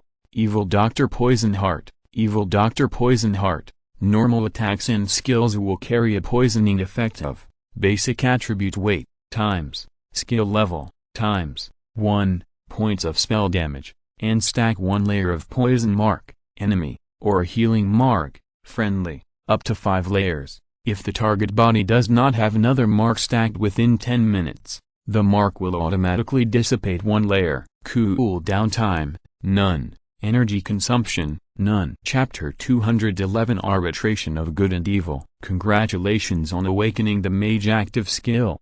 Deadly Elixir. Deadly Elixir. Launches energy poison mist at targets within 20 meters. The duration of the energy poison mist is, skill level, times 1 second. The range is 1 meter in diameter plus, skill level, times 0.25 meters. It causes, basic attribute weight, times, skill level, times, number of poison marks, times, 1, points of spell damage per second to enemies within the range, lasting for 5 seconds and causing slowdown and blinding effects. Note, the slowdown and blinding effects will expire once the target leaves the poison mist area. Cooling time, 10 seconds. Energy consumption, 6, plus, skill level, times, 1, points. Congratulations on awakening the mage active skill. Arbitration of Good and Evil. Arbitration of Good and Evil releases an energy wave with an attack range of 20 meters in the specified direction, causing, basic attribute weight, times, skill level, times, number of poison marks, times, 1, points of spell damage per second to enemies touched, causing a poisoning effect lasting 5 seconds. In team mode, the touched friendly unit will recover, skill level, times, number of healing marks, times, 1, health points, priority, or armor points per second, and the healing effect lasts for 5 seconds. Cooling time, 5 seconds. Energy consumption, 3, plus, skill level, times, 1, points. After Jin woke up from the energy cabin, a series of prompts and instructions popped up on his phone screen. Oh my god, he actually awakened 3 skills at once. Seeing that Jin woke up from the energy cabin safely and successfully changed his job to a mage, Liu Junming and Yao Chengzhou, who had been guarding him all day, were relieved. Because it was too late, Yao Chengzhou asked Liu Junming and Jin to come to his place tomorrow morning for tea and chat, and Liu Junming and Jin left Yao's house, having awakened 3 skills, and these were mage skills from his soul splitting. Jin was extremely excited. Of course, he would not go to sleep or do anything else, but ran to the virtual park cabin of the Assassin Training Center to test his new skills. There was no mage training center in the base, so Jin could only go to the Assassin Training Center for virtual training. However, this did not have any impact. Regardless of which professional training center's virtual park cabin, the functional settings were the same. First, Jin tried the skill Deadly Poison Mist. This skill consumes 6, plus, skill level, times, 1, energy points. The higher the skill level, the greater the power, but the more energy points it consumes. Virtual training does not actually consume energy points. After Jin tried to release it, a green poisonous fog with a diameter of 1.25 meters formed at the target location. The target in the poisonous fog became slightly slow in movement, as if trapped in liquid. His eyes also became a little confused, which was obviously caused by the blinding effect of the skill. Once the target left the poisonous fog, the slowness and blinding effects disappeared. After Jin crushed into the poisonous fog, he would have a healing mark superimposed on himself, and his body movements would not be affected by the poisonous fog, nor would it affect his own vision. A very powerful control skill. Now the power is limited at a low level, and the diameter of 1.25 meters seems a little small. When the level is high, it can cover a large area at once, causing group damage and group slowness and blinding effects to the enemies within the range. Combined with his assassin skill output, it is easy to harvest heads. Next, Jin tried the skill Arbitration of Good and Evil. When releasing the skill Arbitration of Good and Evil, the character swung one arm in front of him, and a green energy wave about 1 meter wide was emitted from the waving arm. During the flight, the width of the energy wave quickly increased to about 3 meters, and then disappeared at a distance of 20 meters. The energy wave is very fast and has a wide range. It is basically impossible to dodge it at close range. When the skill level is high and the target has 5 layers of poison marks on its body, the lethality is amazing. For example, the LV8 Arbitration of Good and Evil can reach about 200 points of spell damage when 5 layers of poison marks are superimposed. This is when Jin Ke did not use the soul gathering technique. If the character's basic attribute weight is relatively high and equipped with equipment with high magic damage, the spell damage caused will be higher. And the most powerful thing about this spell is that in the team mode, the companions around him who come into contact with this energy wave will receive a healing effect of the same power. The healing energy can not only heal the damaged health of the companions, but also repair the damaged armor of the companions. At the beginning, Jin Ke was a little depressed that this healing spell could not heal himself, but after actual combat testing, he soon stopped being depressed. If he was just a mage without displacement skills, this skill would indeed not be able to heal himself.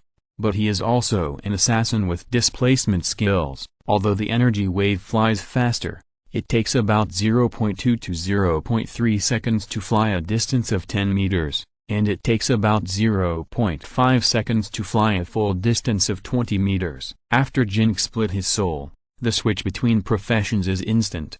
0.2 seconds is enough for Jin Ke to send out energy waves to attack the target while switching from the mage profession to the assassin profession. A death assault flies behind the target before the energy wave. When death cut attacks the target, the energy wave also hits the target and bathes his body in it, bearing its healing effect. During the training, Jin Ke also discovered something very surprising, that is, the death assault skill combo death cut skill hits the energy node behind the target, which not only resets the cooldown time of all his assassin skills, but also resets the cooldown time of his mage skills. Jin Ke tried to attack the virtual opponent in the virtual park cabin. After the attack was completed, Jin Ke ran away and saw that the virtual opponent had a bleeding debuff and a poisoning debuff on his head, chasing him. As a result, before he came to his side, he fell to the ground because of bleeding and poisoning. Jin Ke summoned more than a dozen opponents in the virtual park cabin,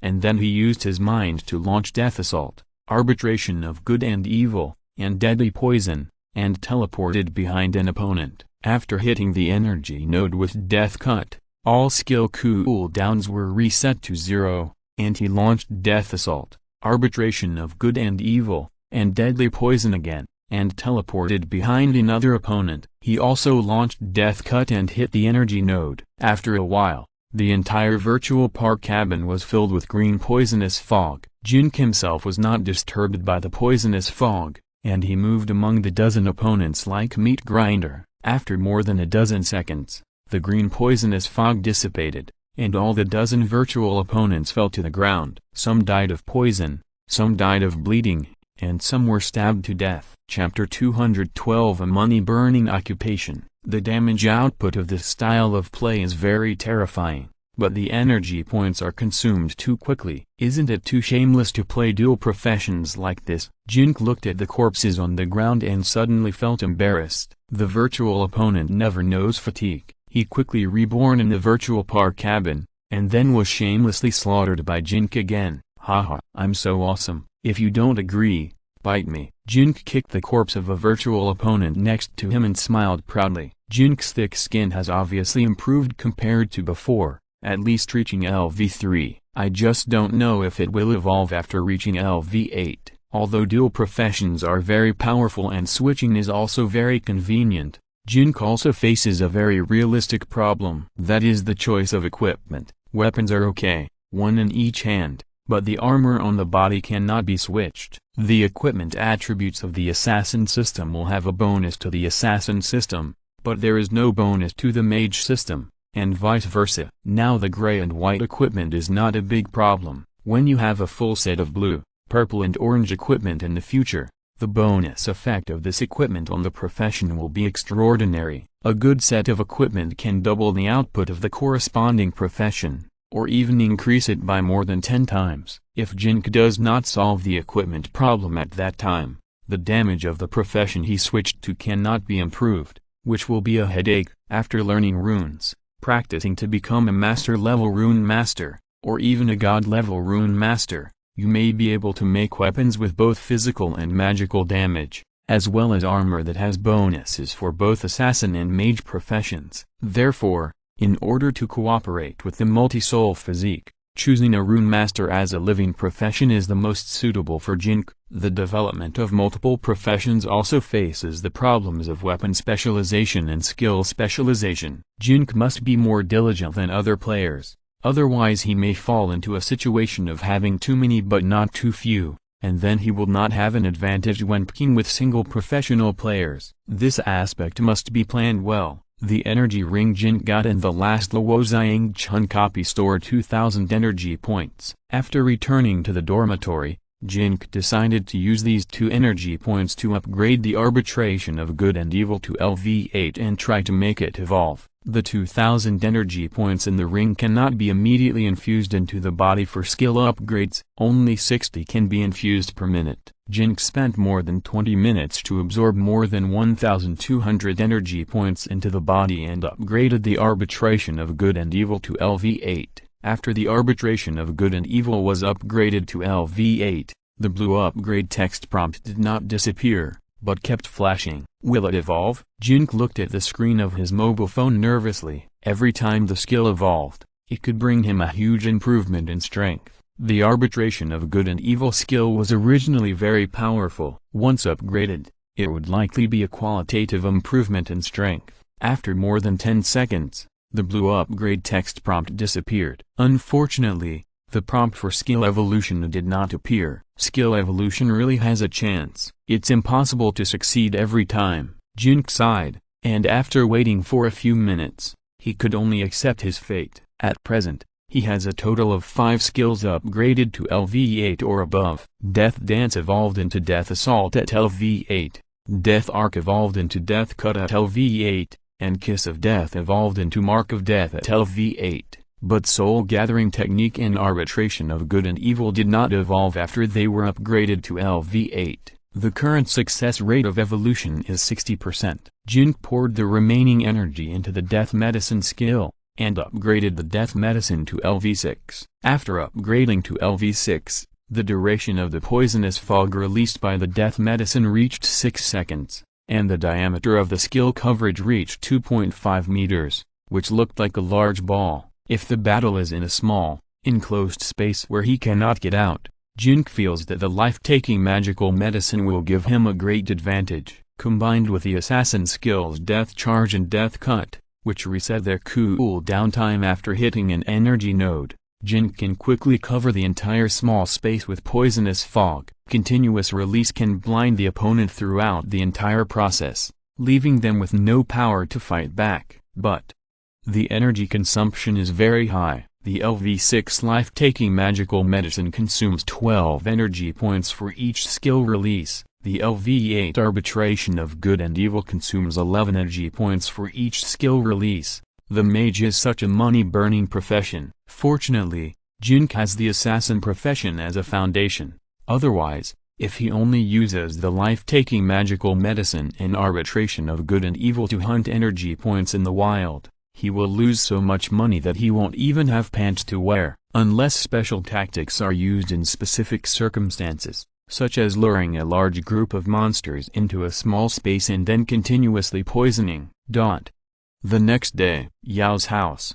If you are willing to practice with me, I can consider teaching you a new energy practice method to help you improve from the first energy level to the second energy level. For a true mage, it is not enough to just awaken a few skills. Without energy practice as a foundation, the advantages of a mage profession cannot be brought into play at all. Although energy practice has greatly improved all professions, the improvement to the mage profession is the most obvious. If each profession is a tall building in the city, then energy practice is the foundation of these tall buildings. I will help you lay a solid foundation. In the future, no matter what profession you work part-time in, you will be a very powerful existence. Yao Chengzu explained to Jin Ke. Jin Ke was very sensitive to some of the potential information in Yao Chengzu's words just now. Tall buildings in the city? Are there cities in this post-disaster world? Are there tall buildings? Isn't this Yao Chengzu also a player, a senior player who has a thorough understanding of the game world? In this game world,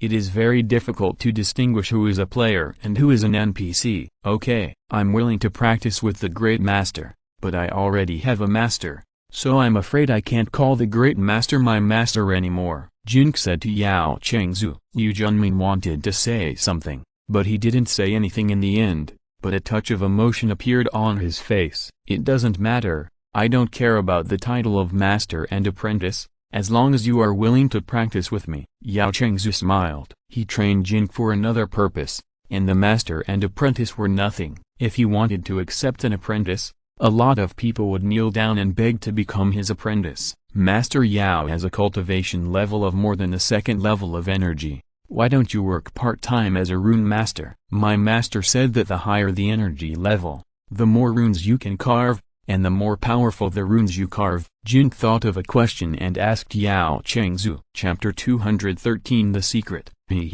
I'm a very lazy person. I can tolerate sitting in meditation or lying in bed to cultivate the energy in my body over and over again, but it would be more painful for me to recognize, distinguish, and recite those strange and difficult to distinguish runes one by one. Yao Chengzu laughed awkwardly. This situation is not difficult to understand. Just like a student who has excellent grades in mathematics, physics, and chemistry, but can't learn Chinese, politics, history, geography, and even English. I don't like to recite those things. Zheng Shidao is just an apprentice rune master, and he must master about 2,000 common runes. When he becomes a senior rune master, the number of runes required to be mastered reaches more than 10,000. The requirement for elite rune masters is 100,000, and the requirement for Grand Master rune masters is 1 million. After the order of magnitude goes up, there will be more and more similar runes, and it will become more and more difficult to identify. If there is no plug-in, it is really not something that ordinary people can bear. No wonder Zheng Shidao said that some people are very talented in energy cultivation, but they are stuck in the difficulty of learning runes. It was obvious that Yao Chengzu had also tried it, but then gave up. Master Yao's profession is a chef, a master chef. You can stay here at noon to taste Master Yao's cooking skills. I guarantee that you will not want to leave after eating, Yu Junmin explained to Jin Ke. Okay. I didn't expect Master Yao's profession would be this. Jin Ke agreed. Ha ha ha ha. Lazy people are usually very greedy and like to taste all kinds of food. If you don't want to ask for help from others everywhere, then you can have enough food and clothing yourself. Yao Chengzu laughed. Master Yao's indifferent attitude towards life is worth learning from. Jin gave Yao Chengzu a thumbs up. He is now using the immersive operation mode of the game cabin. By the way, don't mention the fact that I taught you the energy cultivation method in private to anyone. Yao Chengzu turned to the main topic. Okay. Jin guessed that the other party should put forward conditions, and some of the things I am about to say, don't mention them to anyone, including your master. Yao Chengzu emphasized a few more sentences. No problem. I won't say anything that shouldn't be said. Jin Ke nodded. Here is a soul contract. A very simple contract, which stipulates that no matter what the three of us present say in the future, we must keep it secret for each other unconditionally, and we must not reveal a single word, or even have the intention to reveal a single word,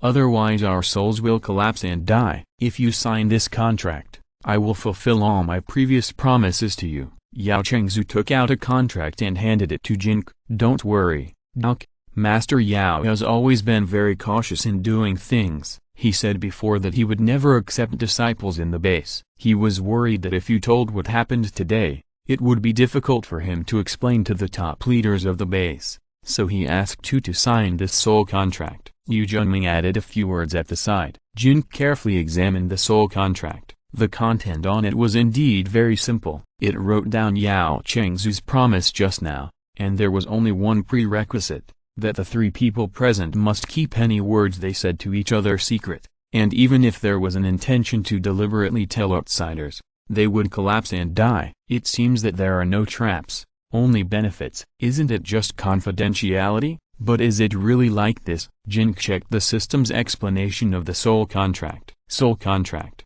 the highest priority contract in the game Horror City and valid for life. When signing, both parties need to drip blood on the contract. Once signed, the contract has absolute effect and cannot be cancelled or modified. Once the signatory violates the contract, he will immediately be cursed by the contract. The curse of the contract cannot be resolved by any props. Just keep all the conversations of the three people confidential, and you can get Yao Chengzu's teaching and guidance. There is really no problem. Moreover, the contract not only restricts Jin Ke, but also Yao Chengzu and Liu Junming. There are ordinary contracts in the game world, which are written on ordinary white paper, while soul contracts require special contract paper, which costs much more than the white paper of ordinary contracts. For matters agreed in ordinary contracts, the contracting parties can cancel or modify them together after negotiation. But once the soul contract is signed, it is absolutely impossible to cancel or modify it. Now Jin Ke is very curious about what Yao Chengzu wants to say to him. Is it some secret that cannot be told?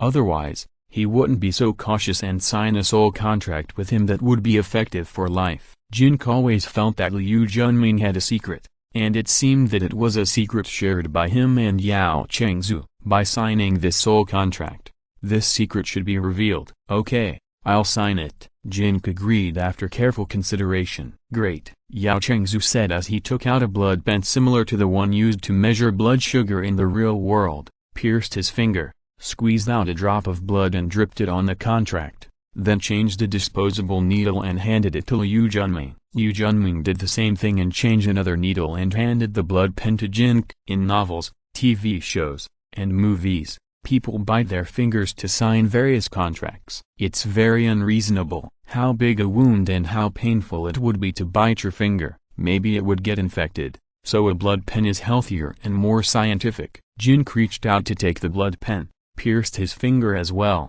and squeezed out a drop of blood and dripped it on the contract. It does hurt to bite your finger, so I will never do such a stupid thing. Yao Chengzu agreed with Jin Ke's statement, and seemed very happy after confirming that the soul contract had taken effect. Once this kind of soul contract is signed, it is protected by the system, so there is no need to make several copies, one for each person, like contracts in the real world. Since the soul contract has been signed, I will now tell you some secrets that only the three of us can know and cannot be told to outsiders. Now, you should know the seriousness of the soul contract, right? Yao Chengzu changed his previous laughing expression and confirmed with Jin Ke in a serious tone. I know, I won't reveal the secret and let my soul collapse and die. Jin Ke felt that he should be able to find out the deeper secrets of this game, and he couldn't help but feel a little excited. Yao Ke is a man who values his word, Liu Junming added. Previously, Jin Ke promised him not to tell anyone about the multiple souls. It was just a verbal promise. When facing Yao Chengzu's question, Jin Ke did not forget that promise. It is conceivable that he would not talk about things that have signed the soul contract.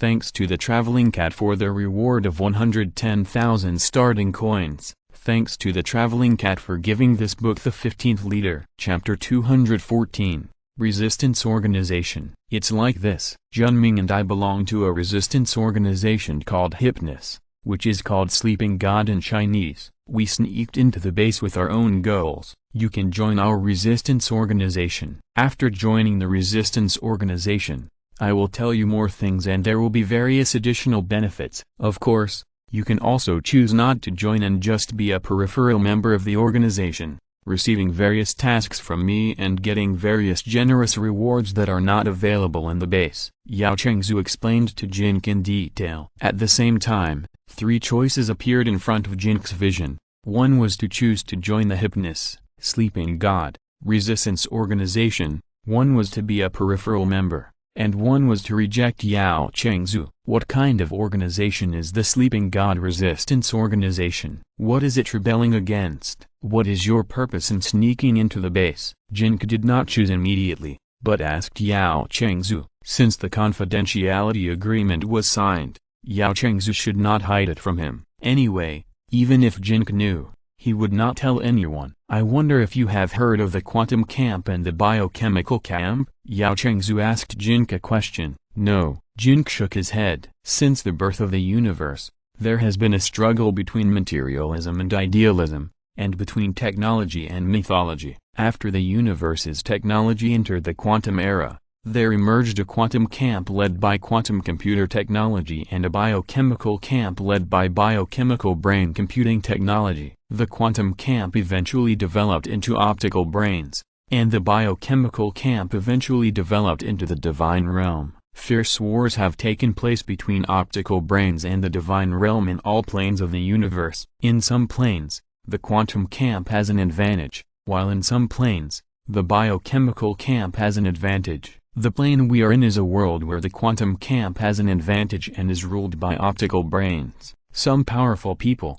guided by some mysterious principles, establish the Hypnos, god of sleep, resistance organization in order to overthrow the tyrannical rule of optical brains in this plane, and we are members of the Hypnos resistance organization. Yao Chengzu knew that it would be meaningless to introduce too much to Jin Ke, so he only gave a brief introduction. You are resisting the rule of the optical computer, then you belong to the god's domain? Jin Ke didn't understand what he heard, and didn't want to ask more questions. He just wanted to clarify the key points. No, we resist the rule of the optical computer, but we don't belong to the god's domain either. We are human beings, and the leader of our organization is the pioneer of mankind. Whether it is the god's domain or the optical computer, whoever wants to rule us humans, we will resist. Yao Chengzu answered Jin Ke. Okay, I almost understand. That is, what are the benefits and disadvantages of joining the resistance organization? What are the benefits and disadvantages of being an outsider? Jin Ke didn't waste any words and asked Yao Chengzu directly. As for the war between the quantum camp and the biochemical, the war between the optical computer and the god's domain, and the resistance army, he didn't care much. At most, he just treated it as a background story. Haha, I just like this kind of straightforward personality, and it saves us from testing each other. Since you have signed a soul contract, I have nothing to hide from you. If there is any benefit to joining the resistance organization, it is that no matter whether you have carried out the mission or not, the organization will have fixed benefits every month. You have just joined the organization, and after the ability assessment, you should be able to obtain an energy core that stores 1000 energy points every month in the first 3 months. After 3 months, if you meet the organization's assessment requirements, the value of the energy core you obtain each month will double. In the later period, as your strength increases, the monthly benefits will also increase. After joining the organization, the rewards for all tasks will be richer than those for peripheral personnel. For example, for the same task, if the members of the organization are rewarded with an energy core of 1000 energy points for completing the task, the peripheral personnel can only get 500 points. If the members of the organization are rewarded with 2E level equipment for completing the task, the peripheral personnel can only be rewarded with E level equipment. The disadvantage is that after joining the organization will have some mandatory tasks every month, and as a member of the organization, you must complete them. Otherwise you will be punished by the organization. But these mandatory tasks will be reasonably arranged according to your ability, and they will not deliberately arrange tasks that will kill you. If you are a peripheral staff, you will be more free. You can take various tasks from me. You will get task rewards after achieving the task goals. If you fail to complete these tasks, you will not get the task rewards, and there will be no punishment. The organization will not pay you a salary, but it cannot force you to do any tasks. In addition, the rewards for all the tasks you do will be about half less than those for internal staff. Yao Chengzu introduced it to Jin Ke truthfully. There is no need for him to hide these things. Once you join the organization, you must sign a soul contract again. At that time, the rights, responsibilities, and obligations of the organization members will be clearly stated in the soul contract. I'd better be a peripheral staff first. It's not too late to join the organization after I am familiar with it. Jin pondered for a while and made a choice. After listening to Yao Chengzu's story, it is not difficult to see from Yao Chengzu's description that the quantum camp and the biochemical camp are two camps that are incompatible with each other. They have launched a full-scale war between each other in various planes of the universe. The quantum camp has won a comprehensive victory in this plane and belongs to the ruling class. The biochemical camp can only carry out underground activities in this plane, and it must be accumulating strength to prepare for a counterattack at any time. The sleeping god does not belong to either camp. It is a resistance organization established by humans themselves. However, it is conceivable that the strength of the resistance organization is definitely weaker than that of the ruling group. If you do not understand the situation and rashly join the resistance organization against the plain ruling group for a little profit, it will definitely be a self-destructive act. Bound by the soul contract, Even if Yao Chengzu and his people are exposed, they will not confess. Outliers like Jin Ke, as long as they have such an intention, they will die first. Therefore, it is most cost-effective to become an unrestrained outlier and take tasks and get task rewards. It is equivalent to having an additional opportunity to take tasks and get rewards in the game without taking any risks. Okay, you can take tasks from me at any time in the future, and I will also provide you with various task rewards. I believe that as you understand this world and have a higher vision after you become stronger, you will understand how important the efforts we are making now and the cause we are engaged in are to the entire human race. Yao Chengzu was not surprised by Jin Ke's choice, nor did he force anything. Chapter 215. Tease me. Are there any tasks issued now? Jin Ke changed the subject. Those lofty ideals for the struggle of all mankind should be carried out by others. He now has Luo Ye to deal with, so he must first improve his own strength. As for the tasks issued by Yao Chengzu, it also depends on what the rewards are and whether it is worth doing. Haha. You are really impatient, but I do have a task for you to do. After Yao Chengzu finished speaking, a yellow question mark appeared above his head. After Jin clicked on the yellow question mark, a task box popped up. Task objective: engrave the specified 3 runes on all equipment in the base. Task reward: for each successful engraving of a piece of equipment, 4 energy points can be obtained. When accumulated to 1000 energy points, it will be issued once in the form of energy cores. Task requirements: the content of the task must be kept secret from everyone, otherwise the task will fail. Task danger level assessment: cannot be assessed. What does it mean that the danger level of this task cannot be assessed? Jin Ke asked Yao Chengzu. The danger level of all the tasks I have issued to you cannot be assessed, because we are a resistance organization, and the tasks issued are illegal intrusions to this plane, so the system cannot make an effective assessment. Yao Chengzu told Jin Ke truthfully. Does my master know about the resistance organization? Jin Ke looked at Liu Junmei. He doesn't know. Your master is stubborn and self-righteous. He only likes to act in his own way and doesn't like anyone to issue him instructions. So he is not suitable to join such a resistance organization. Liu Junming explained to Jin Ke. He hasn't taught me the rune carving skills yet, but he should teach me soon. It's okay for me to take this task, but if my master doesn't join the resistance organization, he will soon notice that I carved runes that he doesn't recognize on the equipment. How can I explain it to him then? Jin Ke asked Yao Chengzu. Don't worry about that. The runes you are asked to carve are very advanced runes with an automatic invisible function. No one in this base can see them, including your master. Just don't carve these runes in front of your master. Yao Chengzu answered Jin Ke. Why do you want me to carve these runes on all the equipment? I want to know the reason. Jin Ke asked Yao Chengzu a question again. Since he had signed the soul contract, he had to take the task clearly, at least to find out what Yao Chengzu's intentions were. Haha. I was going to tell you this. The high-level runes you are asked to carve on all the equipment are runes that detonate the energy of the equipment. The runes contain the key to the operation of energy. Normally, these runes will not show any abnormal external performance.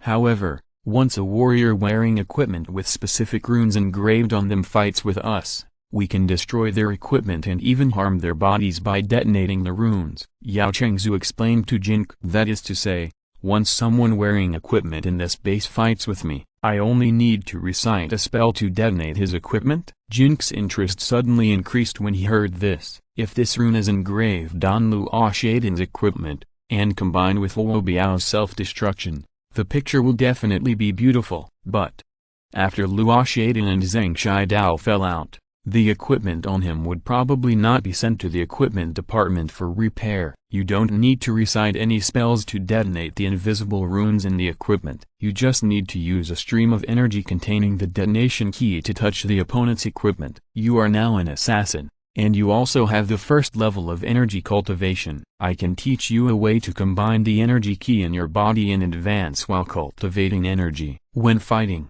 you can output the energy key to the opponent's equipment at the same time as the skill attack. It sounds complicated, but it will be very simple for you to actually operate it. Yao Chengzu gave Jin Ke an in-depth explanation. Mage, Do you know group attack spells? Jin Ke asked another question. Yes, I know. One day in the future, the base is fighting a small-scale war with the resistance organization. The great wizard stretches out his hand and bloody rain falls from the sky. Each raindrop contains an energy key. The base personnel scream in pain, and the resistance organization wins without fighting. Jin guessed Yao Chengzu's plan for this mission. The resistance organization does not have the power to organize such a small war now, and there is no need to do such a thing. Carving invisible detonation runes is just an attempt and preparation. At present, there are only 2 members of the resistance organization, Junming and I, in the entire base. The purpose of doing this is mainly to protect ourselves. Just like this time when you and your master are in trouble, we can't help even if we want to. But if all the equipment is engraved with invisible runes, when we encounter such a thing again, maybe we can have a second choice. Yao Chengzu shook his head. For such an important mission, the reward is too shabby, right? The purpose of Jin's talking so much nonsense just now is mainly to bargain. In fact, the task rewards are not set by me, but are automatically generated by the organization's task system, calculated based on the difficulty and benefits of the task. Because you are a peripheral staff, the rewards will be relatively poor. If you join the organization, the rewards will be much richer. Yao Chengzu explained a few words. Jin Ke didn't say anything and never accepted Yao Chengzu's task. The reason is very simple. Only Jin Ke can do this task. No one else can do it. This is your first task. If you think the rewards automatically generated by the organization are too shabby, I can give you an additional reward here. If you complete the rune carving task of 500 pieces of equipment, in addition to the 2000 energy points of the task reward, I can also rent you a mage weapon that you can use now, Yao Chengzu said and stretched out his hand to Jin Ke. Jin Ke looked at Yao Chengzu's palm, which was empty, with nothing in it. After a few seconds, there was still nothing. You don't mean to tell me that a martial artist has a sword in his heart but no sword in his hand, and that being without a sword is better than having a sword? Jin Ke teased Yao Chengzu as he looked at his empty palm. I remember I had an E-level blue staff, but I can't find it. Yao Chengzu laughed awkwardly. Oh.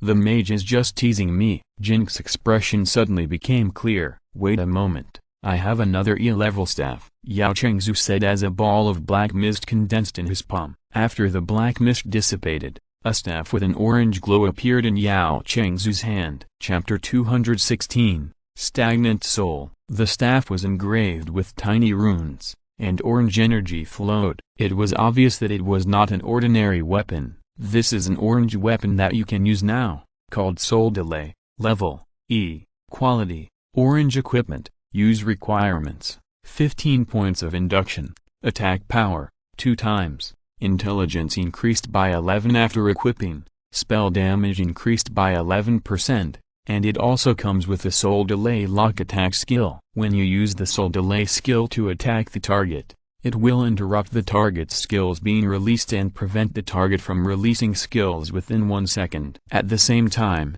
the movement speed is reduced by 60% for 1 second. The cool-down time of Soul Delay is 60 seconds. Seeing the long list of additional attributes of Soul Delay, Jin couldn't help but feel dry in his mouth. This weapon is too tempting for him now. If he can get it, his strength will be greatly improved. According to your current strength, with this weapon, you have the strength to fight a few rounds with the D-level warriors in the base. Yao Chengzu looked at Jin Ke with a smile. Maybe. Jin Ke nodded, but he didn't think so in his heart. He felt that with his current strength, even without this weapon, he should be able to easily kill a D-level warrior in the base. With this weapon, he even had the confidence to challenge Luo Ye head-on. However, Jin Ke would definitely not be stupid enough to challenge Luo Ye head-on. The best way to deal with such an extremely insidious and cunning enemy is to kill him. This weapon does not belong to me, but to the Sleeping God Resistance Organization. It is only leased to you after you complete the mission. It is not given to you. You will be asked to sign a lease agreement at that time. Yao Chengzu reminded Jin Ke a few words. What does the lease agreement look like? Let me see it first. Jin Ke stretched out his hand to Yao Chengzu. You are so smart. You will definitely not be fooled. Yao Chengzu smiled. and then took out a weapons and equipment lease agreement of the Sleeping God Resistance Organization and gave it to Jin Ke. The content in the front is basically some nonsense, such as not being able to damage, not being able to sell this weapon, etc. The following few items are relatively useful, such as the lease period, lease price, etc., which are now blank and have not been filled in. Lend it to me for a year, rent is free. Jin Ke asked Yao Chengzu. 1 year is enough. After 1 year, he should not need this weapon anymore due to his level. Ha ha ha ha. You are quite greedy, little guy. With my authority, I can only rent it to you for a week at most. How about this?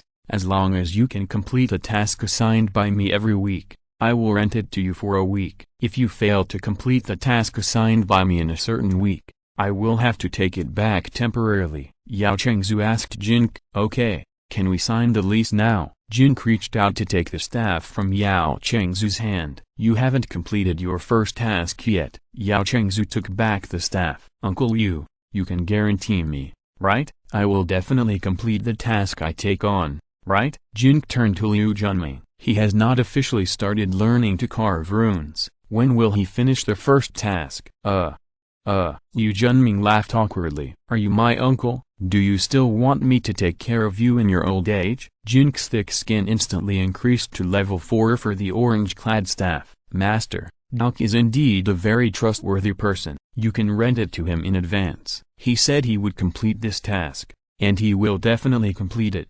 I can guarantee it for him. When Liu Junming heard Jin Ke call him uncle and mentioned taking care of you in your old age, his intimacy with Jin Ke instantly increased by a level, and he unconsciously spoke well of Jin Ke. Okay, I'll give you this face. Yao Chengzu had no choice but to agree and signed a soul delay rental contract with Jin Ke. Jin Ke grabbed the soul delay in Yao Chengzu's hand and looked at it carefully. As long as he accepted a task from Yao Chengzu every week in the future, he could keep renting this orange-clad staff. This deal was too cost-effective. With this orange-clad staff, Jin Ke felt that he had a greater chance of killing Luo Ye. After signing the lease contract, Yao Chengzu asked Jin Ke to return the orange-clad staff soul-trapped to him. Yao Chengzu took the staff in his hand, and the next moment, the staff suddenly disappeared from his hand. You made the things disappear and then refused to pay? Jin Ke glanced at the palm of Yao Chengzu's hand. Orange equipment and weapons have matching storage accessories. Since I'm lending you the staff,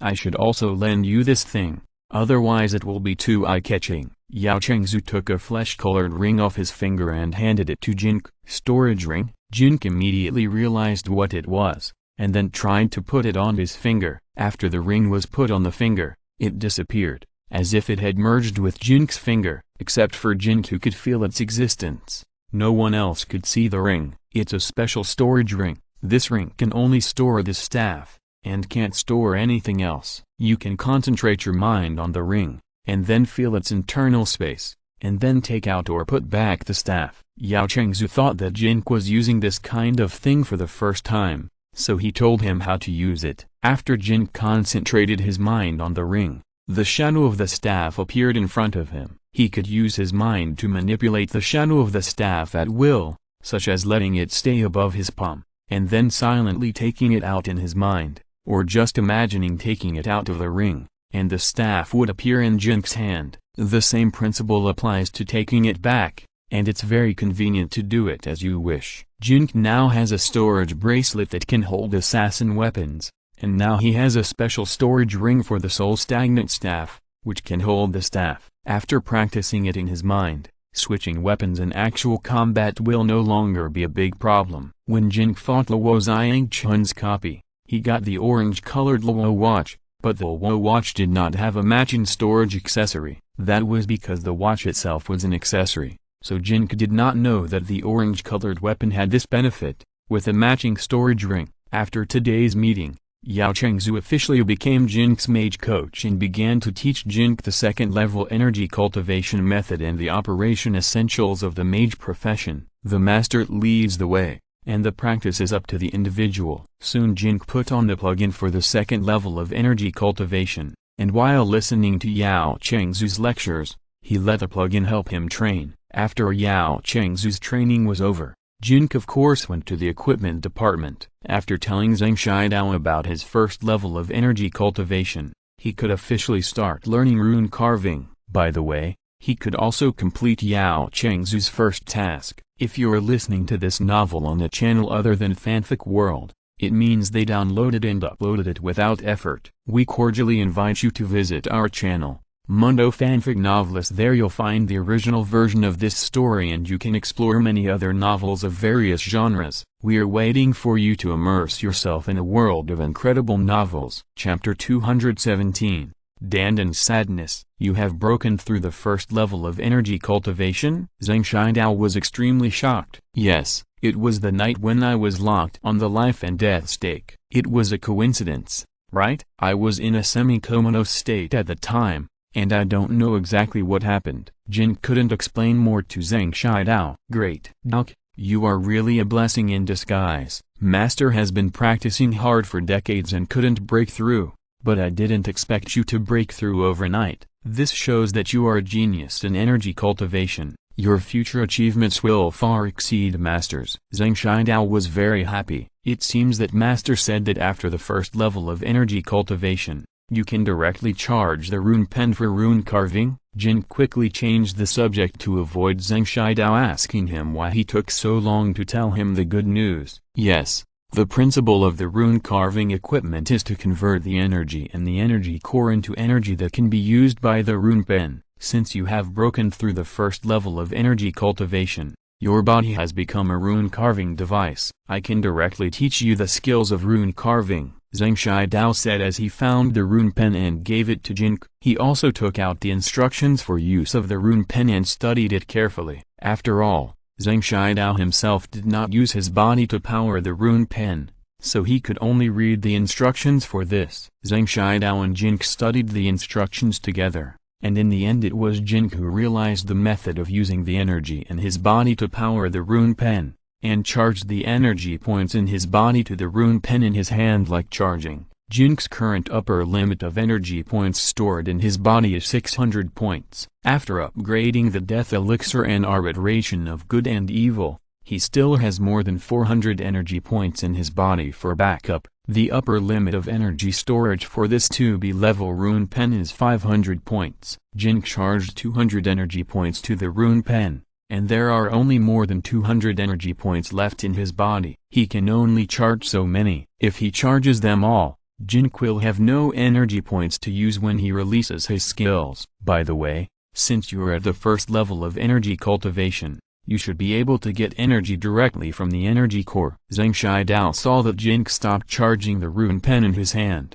and as if he thought of something, he hurried to the workshop where the rune equipment was located. There is a secret safe in the workshop, which stores 31,000 point energy cores. These energy cores were all obtained by Zhang Shidao from the base logistics management office according to the workload, and are used to drive the rune carving equipment. In the past, these energy cores were installed in the rune carving equipment, but now they can be used directly by Jin Ke. Hold it in your hand, and let your body form an energy circuit with it. Then you can slowly absorb energy from this energy core. Zhang Shidao explained to Jin Ke how to use the energy core. Jin Ke took the energy core and tried it, and soon an energy circuit was formed between his body and the energy core, and then he absorbed energy from the energy core at a rate of 2 points per second, and filled his own energy in 3 minutes. If I had known that I could play like this, I should have absorbed the energy core when I was in the recruit training center. But then again, it's not a loss to exchange it for training coins. How much did you absorb? Zhang Shidao asked Jin Ke. More than 300 points. So fast? Zhang Shidao looked surprised. Very fast? Jin Ke had no experience in this area. I have tried to absorb energy from the energy core before, and I could only charge 5 to 10 points per minute. You absorbed more than 300 points in 3 minutes. The realm of the first level of energy cultivation is indeed incomparable to ordinary people. Zhang Shidao looked very emotional. Oh, okay, now I can teach you the rune carving skills. Zhang Shidao picked up the rune pen, found a piece of discarded metal plate, and taught Jin carefully. Rune carving, it sounds a bit like writing calligraphy, but it has higher requirements than writing calligraphy. The strength, length, and thickness of each stroke are very particular. Under normal circumstances, it takes at least several hours for a person to practice a new rune to form the correct muscle memory before practicing the next rune. After repeatedly writing the first seemingly simple rune several times and failing all the time, Jin Ke finally understood why people like Yao Chengzu were unwilling to practice Rune Master. It's too damn difficult. It feels like I wrote it correctly, without any mistakes, but I just failed. Failure also consumes energy points. Energy cores are the universal currency in the game world. Although the base recycles the energy cores played by employees at a ratio of 10 to 1, in fact, the real value of 1 point of energy in the energy core can reach more than 20 contribution points of the base. In other words, 1 point of energy is equivalent to the value of 20 eggs. Writing a rune consumes at least 1 energy point, and failure consumes the same amount of energy points. If you fail once, a basket of 20 eggs will all fall to the ground with a bang, leaving only the sadness of the eggs for the loser. If an ordinary person wants to awaken the rune carving skill and become an apprentice rune master, unless he is a wealthy family or has the resources of an entire base or shelter to support him, he will not have so many energy cores to waste like this. A mage like Yao Chengzu should not lack energy points, but not everyone has the patience to practice writing these runes one by one, stroke by stroke, without making even the slightest or even invisible mistake. This kind of practice can be described as self-abuse. Once you fail to write continuously, you will easily get annoyed and angry, and then give up. Zhang Shidao was able to take this path at the beginning, which may be related to his stubborn and homely personality, but he did not go far, and he is still an apprentice rune master after so many years. A person's life is very limited. It is impossible to have so much time to learn and write so many runes proficiently,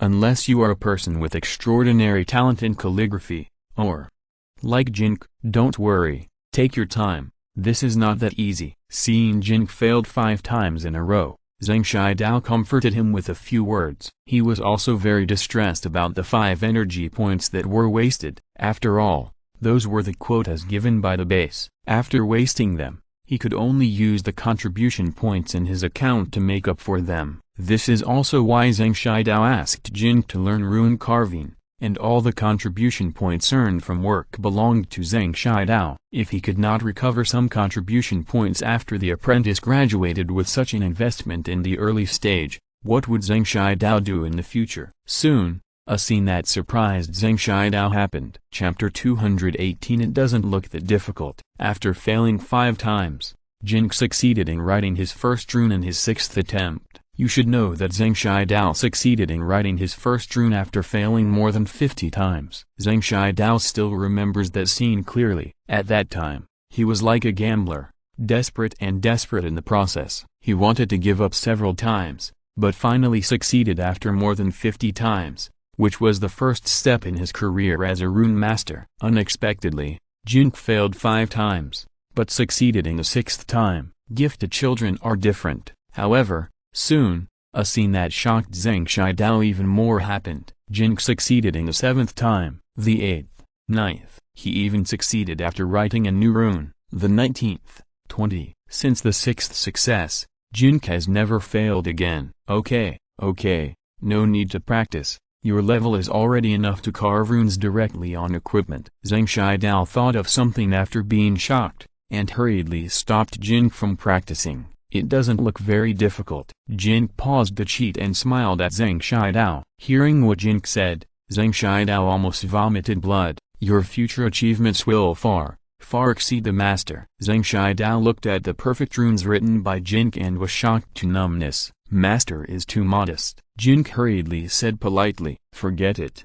Let's not talk about this. I will teach you how to carve runes on equipment. Zhang Shidao couldn't be modest in front of this apprentice. He felt that he might not be a master for a few days, and the apprentice's rune carving level would be far ahead of him. Under the guidance of Zhang Shidao, Jin Ke turned on the cheat again and began to carve runes on the equipment. When the rune pen had no energy, it was charged with the energy in the body, and then the body drew energy from the energy core. After Zhang Shidao gave Jin Ke some instructions, he found that there was nothing more he could teach him, so he went to cut and weld the old equipment, leaving Jin Ke alone to carve the cut and welded equipment. It seemed that it would not be long before his workshop could be given to Jin Ke, so he could only help Jin Ke from the side. After Zhang Shidao stopped guarding by his side, Jin carved the runes Yao Chengzu gave him on the equipment. The 3 runes of Yao Chengzu were indeed a bit strange, with more and more complex strokes. In addition,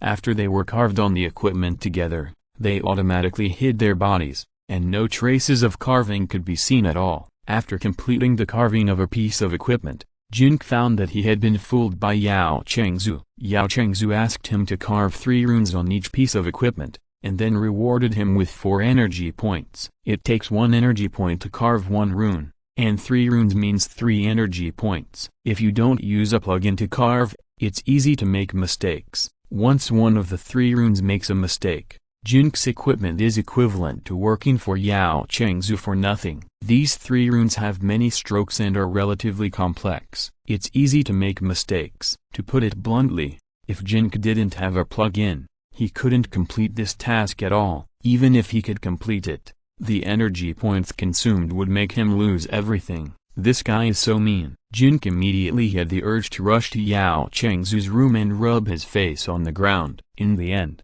for the sake of the stagnant soul, Jin Ke decided to let Yao Chengzu go for the time being. The next time he accepts a task, he must keep his eyes open and not be fooled by him again. After all, Jin Ke is a novice and has not yet awakened the rune carving skill. The reason why he can successfully carve qualified runes is entirely because of the plug-in, but because he had not awakened the rune carving skill, the speed of carving runes was very slow, and it took about a minute to complete the carving of a rune. 2 hours later, the system suddenly popped up a prompt. Congratulations on awakening the professional skill, rune carving, current level, LV1. Jin Ke was not surprised to see this prompt. It was the same when he laid the floor tiles before. After laying a certain number of high-quality floor tiles, he awakened the architecture skill. It was also after carving a sufficient number of high-quality runes that he awakened the rune carving skill,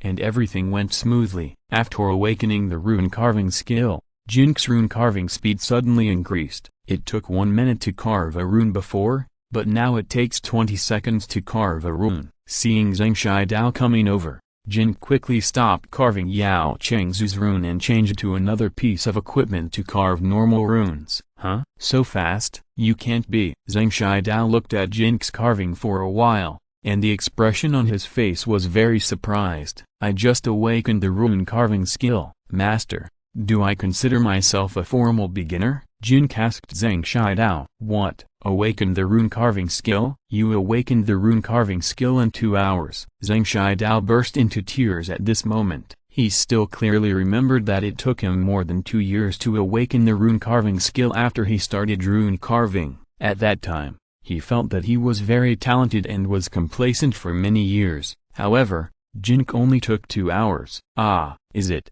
not normal? Jin Ke saw something in Zhang Shidao's eyes. It took a little.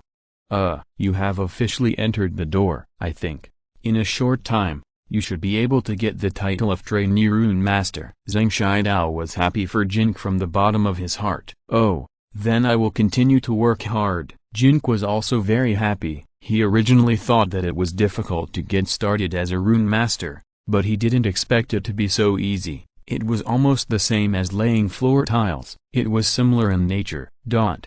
In the evening. This is Luo Ye, the head of the base's security department, a DD-level warrior. Yuan Kaiang introduced the newcomer to the assassins. Jin Ke was also at the training ground tonight. Although he was already an intern at the base, he could still continue training with Yuan Kaiang. Yuan Kaiang's individual coaching was still effective for him. The last time the alien insects invaded, the new trainee suffered heavy losses, but the base quickly added a new batch of people. Now, except for Jin Ke, Zhu Shu and the trainees who did not live in dormitory area number 23 before, all the other people in the training ground were new faces. DD level. It will be possible to reach C level soon, right? This strength is higher than Coach Yuan. Nonsense. Otherwise how can he be the captain of the security team, responsible for the safety of the entire base? After hearing Yuan Kaiang's introduction of Luo Ye, The new trainees were envious and fantasized about when they could become strong people like Coach Yuan and Captain Li. Chapter 219 Underground Station. I came here today because I have something good to announce. Li Liang had a smiling face. Although he had seen Jin Ke a long time ago,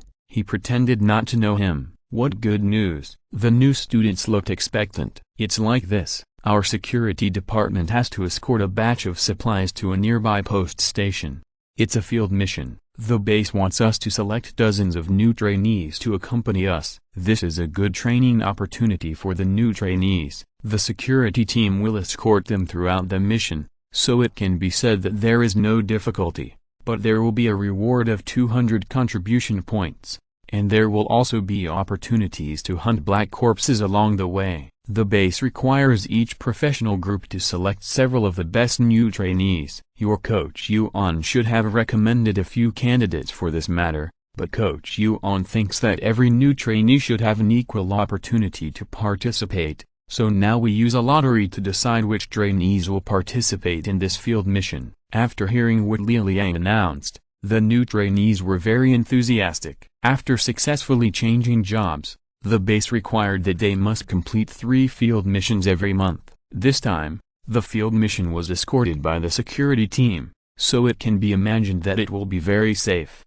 and there will be a reward of 200 contribution points. If you are selected, you will be very lucky. Here is the lottery box with your names on it. Who's going to come and draw? Li Liang smiled and looked around at the new students of the assassin group. I'll do it. I'll do it. Several new students raised their hands and said one after another, you come. Li Liang casually pointed to a student and asked him to help draw the lottery. The new student was named Luo Ye. After being pointed at by Li Liang, he seemed very happy. He hurried over to the lottery box and looked at it carefully, as if he wanted to draw himself out. There is a paper bag hanging on the bamboo stick, and the name is in the paper bag. You can't see it from the outside. Just draw it. Li Liang smiled. Draw me out. You must draw me. The new students shouted and shouted. All of them seemed very excited and expectant. Li Yi picked for a long time before picking out a bamboo stick. It's Zhongzusong. After Li Yi handed the lottery to Li Liang,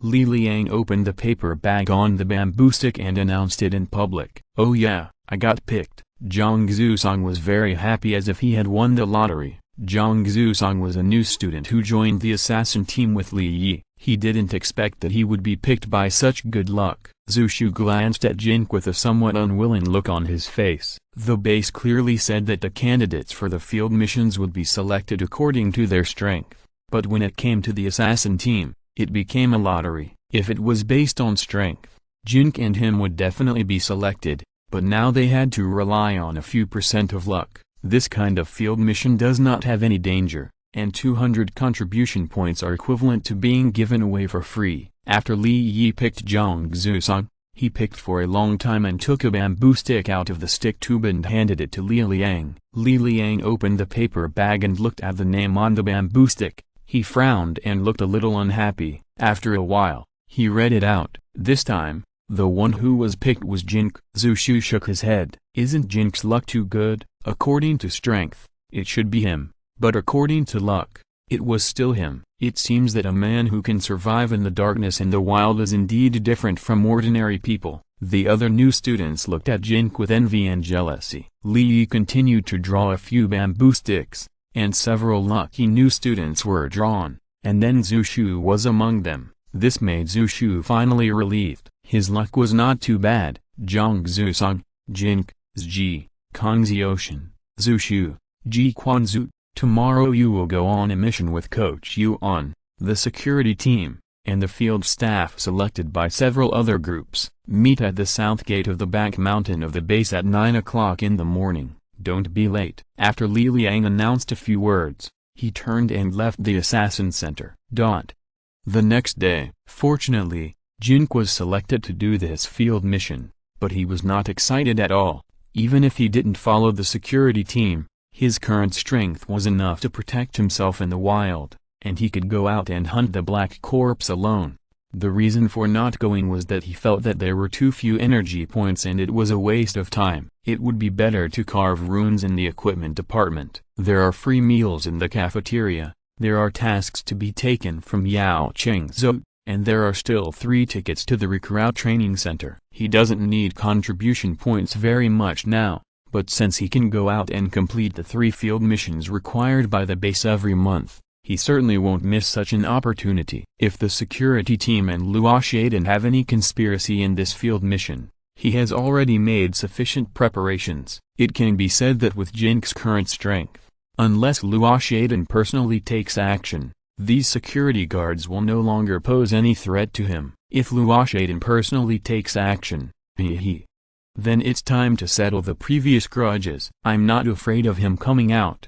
I'm afraid he will hide in the base and not come out. In addition to the lottery adopted by the assassin group, the candidates for the field staff of the other groups are recommended by the coaches to participate in this mission. More than a dozen students from the Blue Home Villa community were all selected. A total of more than 50 new students, more than a dozen security personnel, and several coaches, all gathered in the hall near the south gate of the back mountain of the base at 9 o'clock in the morning. You can voluntarily form 4 groups. Pay attention to the professional matching. You may fight with wild monsters after going out. Professional matching is very important. Security Captain Li Liang was arranging the team while explaining the rules of going out to everyone. Since it was a voluntary combination, the dozen students from the Blue Home Villa community were of course grouped together. After a while of clamoring, the other new students also formed 3 groups, a total of 4 groups. Yuan Qiang, the coach of the assassin group, was assigned to the group with Jin Ke, and other coaches led the other 3 groups. Next was the division of tasks for each group, which was mainly told to the team leader. 1 group was responsible for exploring the way, 1 group was responsible for escorting supplies, and 2 groups were responsible for vigilance. The division of tasks was also done by drawing lots. Yuan Qiang's group was drawn to be responsible for escorting supplies. Although it was called escorting, it was actually no different from exploring the way and guarding, because there were special NPC workers responsible for pushing the wheelbarrows moving in the mountains. The group responsible for escorting was closest to these workers, and the other groups were just a little further away. After the work was assigned, the field mission team left the south gate and set off. There was nothing much to say along the way, because nothing thrilling happened. Chapter 220 A good opportunity to make a merit. It wasn't like nothing happened. They encountered more than a dozen black corpses along the way. Under the protection of the security team and the coaches of each group, the new students easily solved them. 2 hours later, the group escorting supplies from the field mission brigade arrived at the destination of the mission at this time, an underground post station. This was Jin Ke's first time to come to a post station in the wild. The entrance to the underground post station was very hidden, and it was difficult to find it if it was not known in advance. When the group led by Yuan Qiang followed the NPC escorting supplies to this underground post station, the other 3 groups had not come yet. It was said that they went to hunt wild monsters along the way. To enter this underground post station, you must first walk along a narrow mountain road for more than 100 meters and come to an abandoned mountain village. The entrance to the underground post station is in a dilapidated courtyard. First,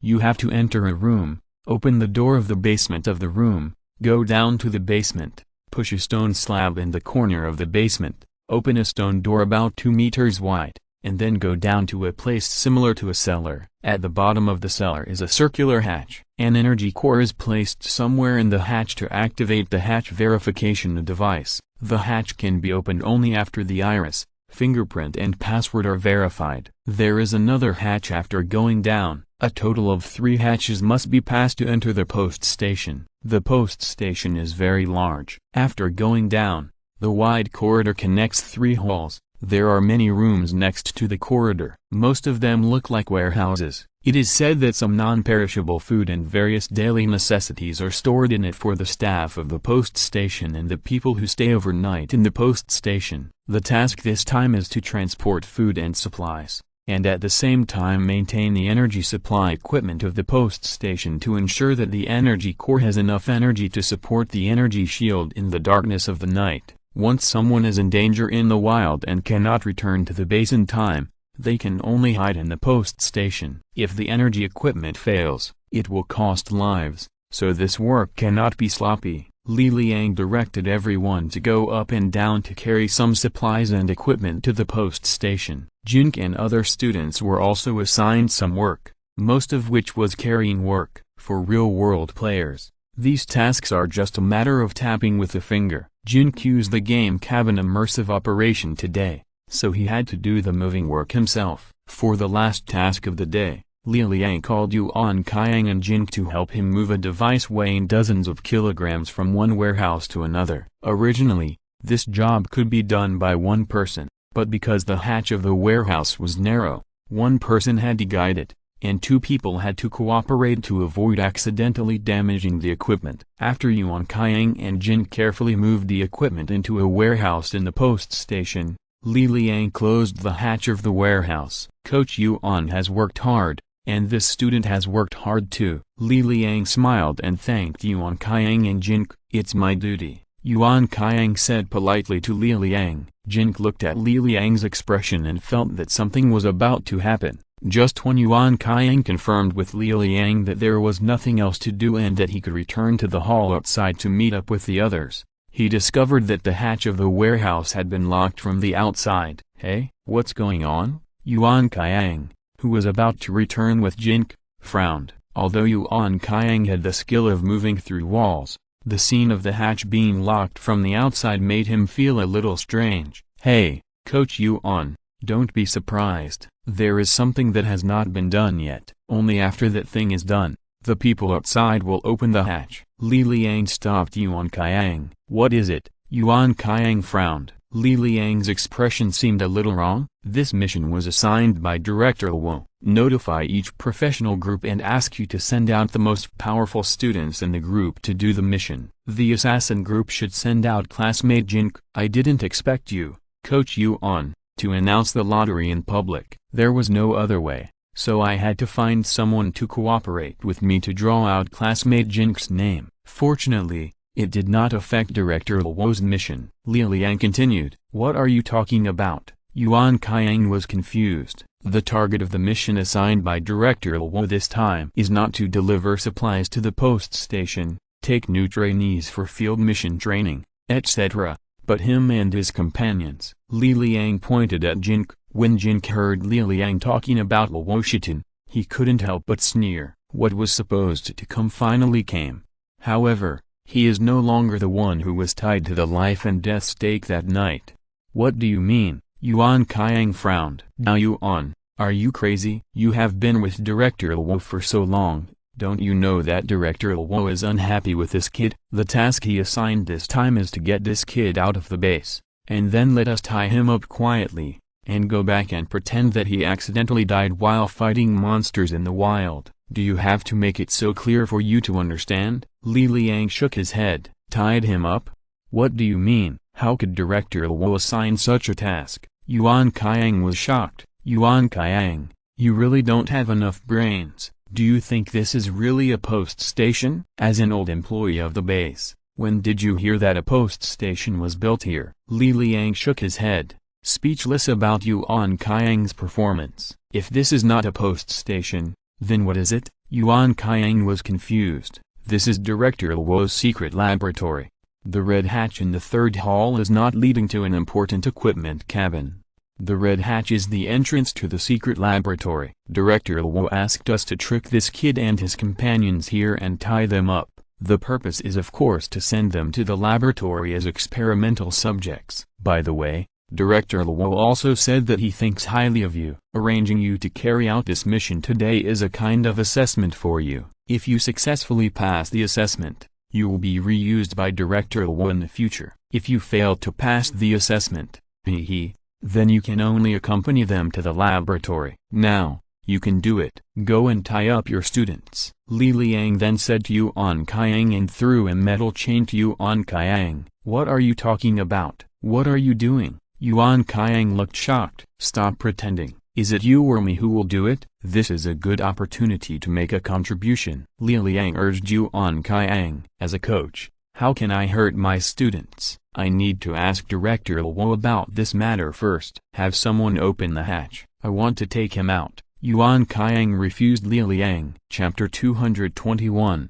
Professional Conflict. Jin Ke looked at Yuan Kaiang and Li Liang coldly. If they want to fight, then fight. He didn't know why they were acting like this. One white-faced, one red-faced, and then what? Don't worry, just watch their performance slowly and figure out what they want to act. Yuan Kaiang, are you out of your mind? Don't you know what the relationship is between me and Boss Luo? If it wasn't for Boss Luo's instructions, why would I force you when we have no grudges? Okay, if you don't want to fight, I'll do it. Li Liang took out a big sword from his back and prepared to kill Jin Ke. Under his robe, the light of alloy plate armor was faintly visible. If you want to kill my students, step over my body first. Yuan Kaiang hurriedly blocked Jin Ke's body. He had to move things, and the chainmail spear was not convenient to carry. Considering that the post station was a very safe place, he took off all the armor and put it together with the spear in the warehouse at the entrance. At this time,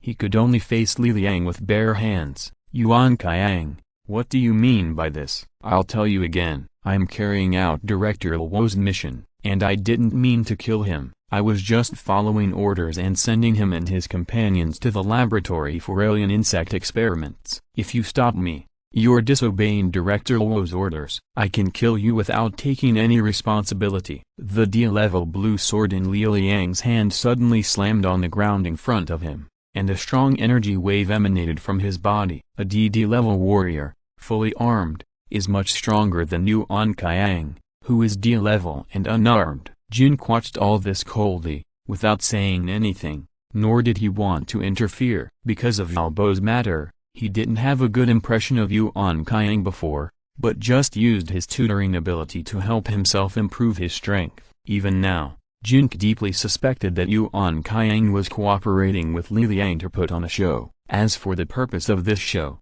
it is not clear yet. Director Luo's actions have seriously violated the base's regulations. I'll tell you again, if you want to take my students to the laboratory to do illegal experiments, you have to step over my body first. Yuan Kaiang had no intention of giving way, and he didn't believe that Li Liang would dare to kill him like that. He was the coach of the assassin training center, and the second assassin in the base besides Luo Ye. If he died, wouldn't Li Liang be afraid of being investigated? Okay, then I'll do it for you.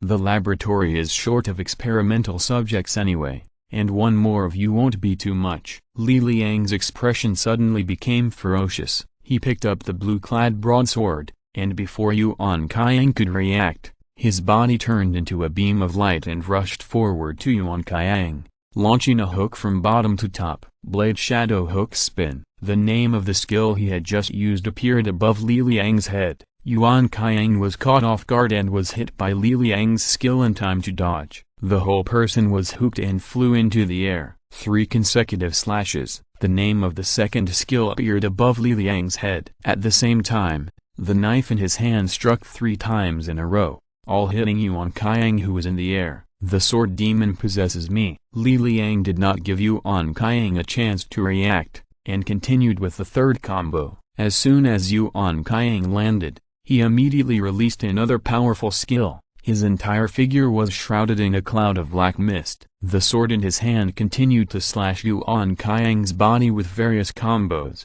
and soon reduced Yuan Kaiang's health to less than 10%. Yuan Kaiang was unarmored and without a piece of armor. Li Liang suddenly attacked him again. The continuous attack left him no chance to fight back. Only then did he barely calm down in the gap between Li Liang's attacks, and used his hand as a dagger to use skills to try to fight back against Li Liang. But Li Liang was wearing heavy plate armor and the blue sword in his hand was extremely sharp, not giving Yuan Kaiang any chance at all. After Yuan Kaiang released 3 meaningless skills in a row, he was soon beaten to death by Li Liang and fainted on the ground. Stinky boy, do you want to kneel down and surrender, or let me beat you to your knees? After Li Liang knocked Yuan Kaiang down, he turned his head and looked at Jin Ke. He accepted Luo Ye's mission and tricked Jin Ke and others to come here as experimental subjects. He didn't take these newcomers seriously at all. In the base, especially in the equipment department, Li Liang was cautious and didn't dare to do anything to Jin Ke, but after arriving here, everything was out of Jin Ke's control. The last time the Luo Ye incident made Li Liang extremely angry with Jin Ke. He knew that Jin Ke saw his intention at the time, so he deliberately made things difficult for him and snatched the bullhead ring and storage bracelet from him. After today's matter is settled, he will definitely take these two things back. Li Liang is a DD level warrior, and Jin Ke is an assassin who has not participated in the qualifying competition. The warrior profession is extremely restrained by the assassin profession. As a DD level warrior, Li Liang feels that it is too easy to deal with a little assassin like Jin Ke who has not even participated in the qualifying competition. The plate armor on Li Liang has a protection value of about 300 points, and his health is also about 300 points. The 2.5 times bonus of the endurance attribute can be applied to both armor and health. Now he has a protection value of 750 and a health value of 750. For new students like Jin Ke, he can be called a big blood cow. For a newcomer like Jin Ke, the protection value of the full set of leather armor added up to 70-90 at most, and it is good to have a health value of 100. Li Liang felt that even if he didn't use any skills,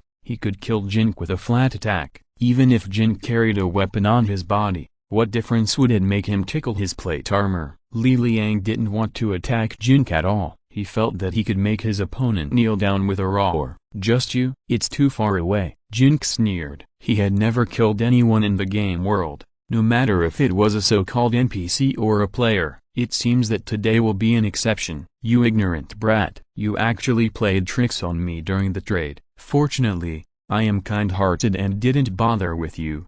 Otherwise you would have turned into a bug long ago. Li Liang was very unhappy with Jin Ke's attitude. In Li Liang's opinion, he had just used a set of combos to knock Jin Ke's coach to his knees. Jin Ke should have been scared to death and kneeled down to beg for mercy, but he didn't expect that Jin Ke actually looked at him with a mocking expression, looking at him as if he was a dead person. If you are kind-hearted, there will be no good people in this world. Jin Ke replied to Li Liang slowly. While he was talking, he observed Li Liang's movements. The Blood Bowl level warrior is indeed the natural nemesis of the assassin. There is no way. The professions are mutually exclusive. However, Li Liang certainly didn't expect that he was facing not only an assassin with extremely high attack power, but also a mage who used poison. Chapter 222. Too far. I don't want to waste my time talking to you. You're wasting time. See how I take you down. Li Liang was unable to force Jin Ke to surrender with words,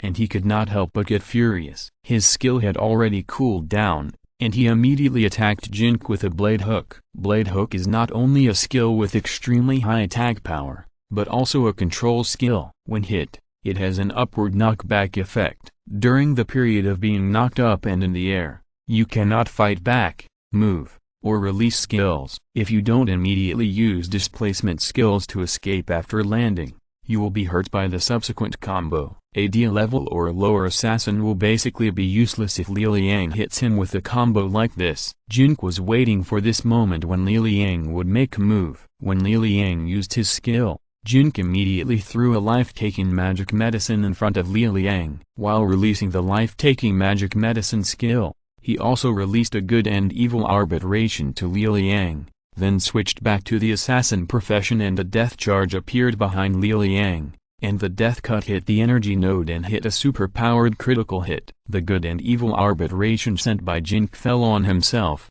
making up for the health points lost by releasing the death assault just now. Although it seems complicated to describe, after many trainings, Jin Ke's switching and skill release are all completed in an instant in his mind, without any drag. This reflects the convenience of the immersive mind operation of the game cabin. If it is changed to a mobile phone screen, no matter how fast the hand speed is, it cannot be operated so quickly. Before attacking Li Liang, Jin Ke added a friendly mark to Yuan Kaiang, so his death medicine would not cause any damage to Yuan Kaiang who was lying unconscious. After Li Liang released the Blade Shadow Whirlwind skill, he failed to hit Jin Ke. Instead, He found himself trapped in a green mist. He could not see anything else in front of him. He was hit by a super-powered critical hit from behind, and there were 2 debuffs of poisoning and bleeding on his head, as well as a poison mark of the number 2. Fuck, what's going on? A poison assassin? Luo Ye cursed,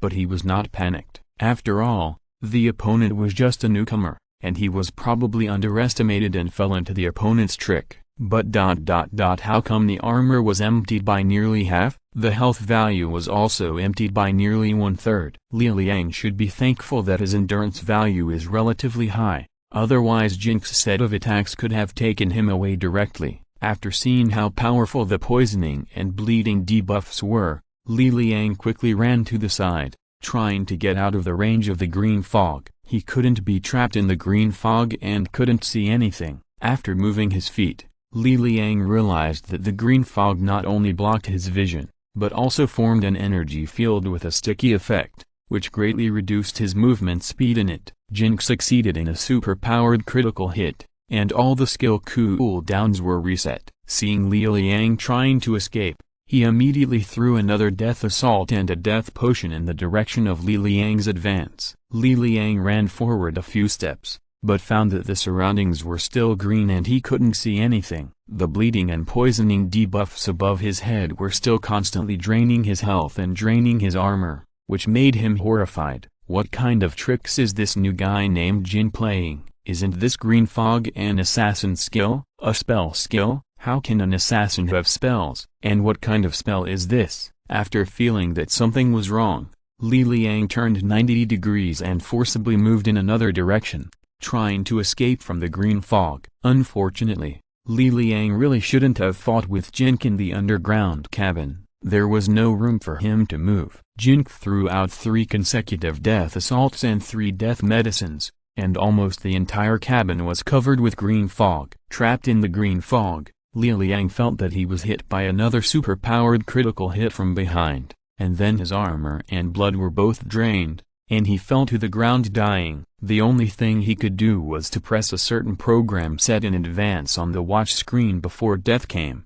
and send a signal to Luo Ye that the mission failed and requested support. After the green fog dissipated, Luo Ye finally saw Jin Ke again, with a mocking expression on his face. Now Luo Ye finally understood why Jin said that he was too far away before. Now it seems that he is really too far away from killing Jin. Luo Ye never understood until his death why a newcomer like Jin could kill a DD level warrior like him so easily in less than half a minute.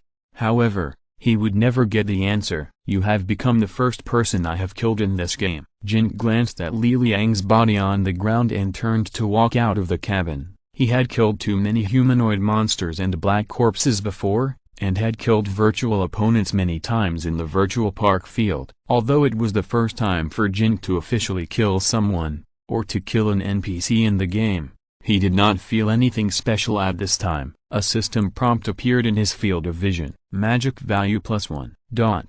While Luo Ye and Jin were fighting in the warehouse, the hall outside was not peaceful either. More than a dozen security guards surrounded Zhu Shu, Liu Zhu, Yu Gang, Ni Yu, Dao Beiqing, Qin Heiji, Chen Yan and others. They met with stubborn resistance when they forced them to surrender with all kinds of grim smiles, but the strength of the two sides was too different. In less than 10 minutes, Zhu Shu and others were all beaten to the ground with serious injuries, and then tied up one by one. What do you want to do? Why attack us? Isn't your duty to protect us? Yu Gang asked the security guards loudly. Protect you? Yes, I was protecting you before, but it was just a show. Do you know what you are in our eyes? Just a group of mice for human experiments. The mice that will be sent to the laboratory to try out the new drug. I heard that the mortality rate of the new drug is as high as 60%, but after you sacrifice your lives, you can reduce the mortality rate to 40%.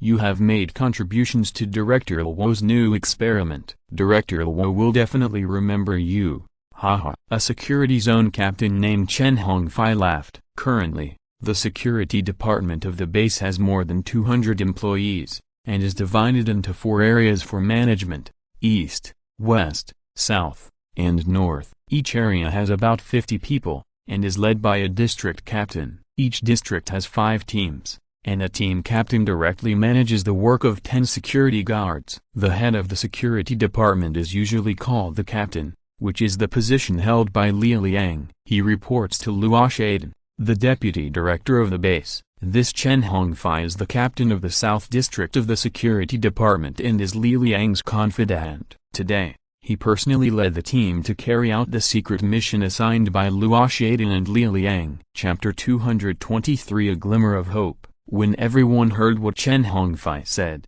their faces turned pale. They didn't expect Luo Ye to be so insidious that he actually forcibly captured them for human experiments. Let their characters be parasitized by insects? I really didn't expect that they would die in the game in this way. You know, if they die in the game, they will also die in the real world. Although the darkness in the wild is scary, it is not as scary as the human heart. More than a dozen of us newcomers were taken out to the wild to perform tasks by you, and they all disappeared. Have you ever thought about how to explain to the base? Do you think the base will let it go? Have you ever thought that once Director Fan investigates this matter, Director Luo will definitely put the blame on you? You are just ordinary security personnel. There is no need to take such a big pot for Director Luo, right? It's not worth it. Zhu Xiu explained the pros and cons to Chen Hongfei and others and persuaded them a few words. You are really good at talking, but is it useful to say these nonsense? Take them all to the laboratory and put them in iron cages for Director Zhang and Director Hu to test new drugs. Chen Hongfei sneered and waved his hands to the left and right. The security guards immediately dragged Zhu Xiu and others to the entrance of the passage. Jin Ke, run, go back to the base to report. These security guards are rebelling. Zhu Xiu, who was being dragged, suddenly shouted to the entrance of the passage. You gang, Yu Zhu and others only then saw that Jin Ke had just appeared at the entrance of the passage and was walking out slowly. Run, go back to the base to report. They want to use us for human experiments. Others also shouted to Jin Ke. Although in the real world, they have told their mentor Chen Wei about this matter, and their mentor Chen Wei also notified the studio as soon as possible.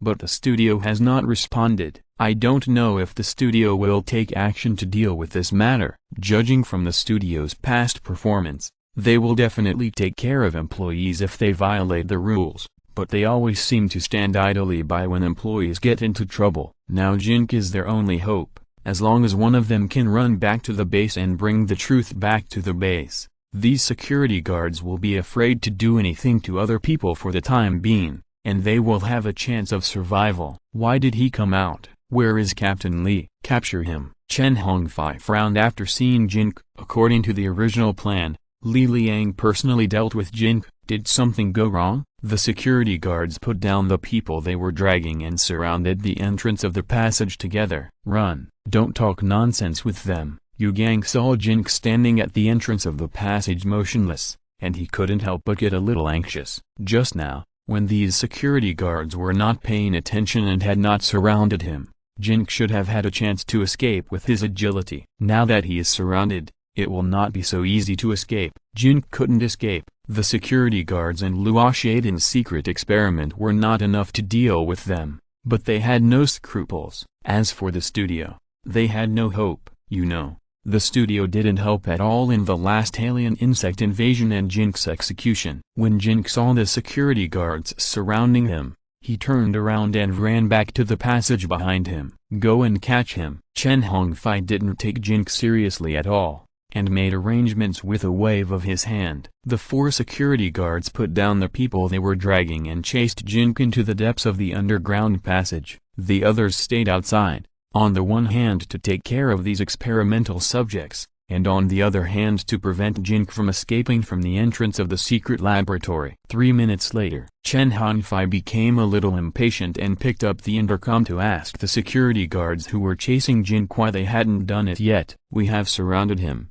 but this kid can walk through walls. We can't catch him if he runs around everywhere. Send a few more people to help. A reply came from the intercom. You guys, go and help. Chen Hongfei waved his hand, and 4 more security guards put down the bound experimental subjects in their hands and rushed into the depths of the passage to help capture Jin Ke. Boss, the voice in the intercom just now was a little strange. Who replied to you? A security guard next to Chen Hongfei asked Chen Hongfei. These security guards were Chen Hongfei's confidants. They were very familiar with each other, including the voices of their conversations. Just now it was. Chen Hongfei thought about it and suddenly felt something was wrong. After cursing, he asked the remaining security guards to guard the experimental subjects on the ground. He led 2 security guards and rushed into the depths of the passage himself. Chen Hongfei rushed straight to the second hall after the turn at the end of the corridor at the entrance of the passage. After not finding anyone,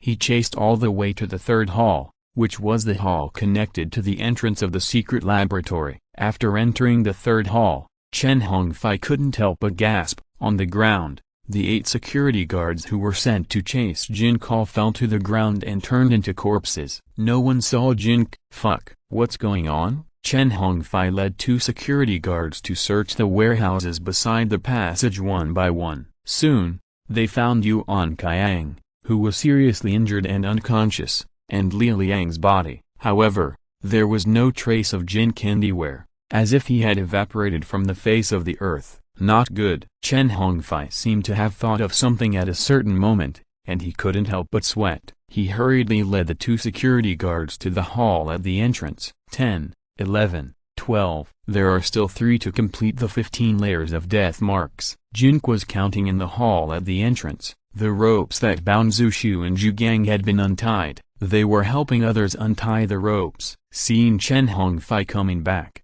they couldn't help but show nervous expressions on their faces. With their current skills, they are no match for Chen Hongfei and others. But the next moment, they didn't think so. There is Jin Ke. What are you afraid of? Just after Chen Hongfei left, Jin Ke came back. There were 3 security guards at the scene. When they saw Jin Ke, they immediately surrounded him. Jin Ke turned around and retreated to the corridor behind him. Not long after, without even a scream, Jin Ke came back and helped Zhu Xiu and Zhu Gang untie the ropes on their bodies, and asked them to help others regain their freedom. Then, Chen Hongfei and the other 2 came back. Little bastard, why don't you surrender? Chen Hongfei cursed at Jin Ke. I killed Li Liang, and all the 11 security guards under your command were killed by me. You still have the courage to come to my door and say such things. Should I praise you for your courage, or praise you for being stupid enough? Jin Ke twisted his neck, making a clicking sound, and then moved his wrist. If you're listening to this novel on a channel other than Fanfic World,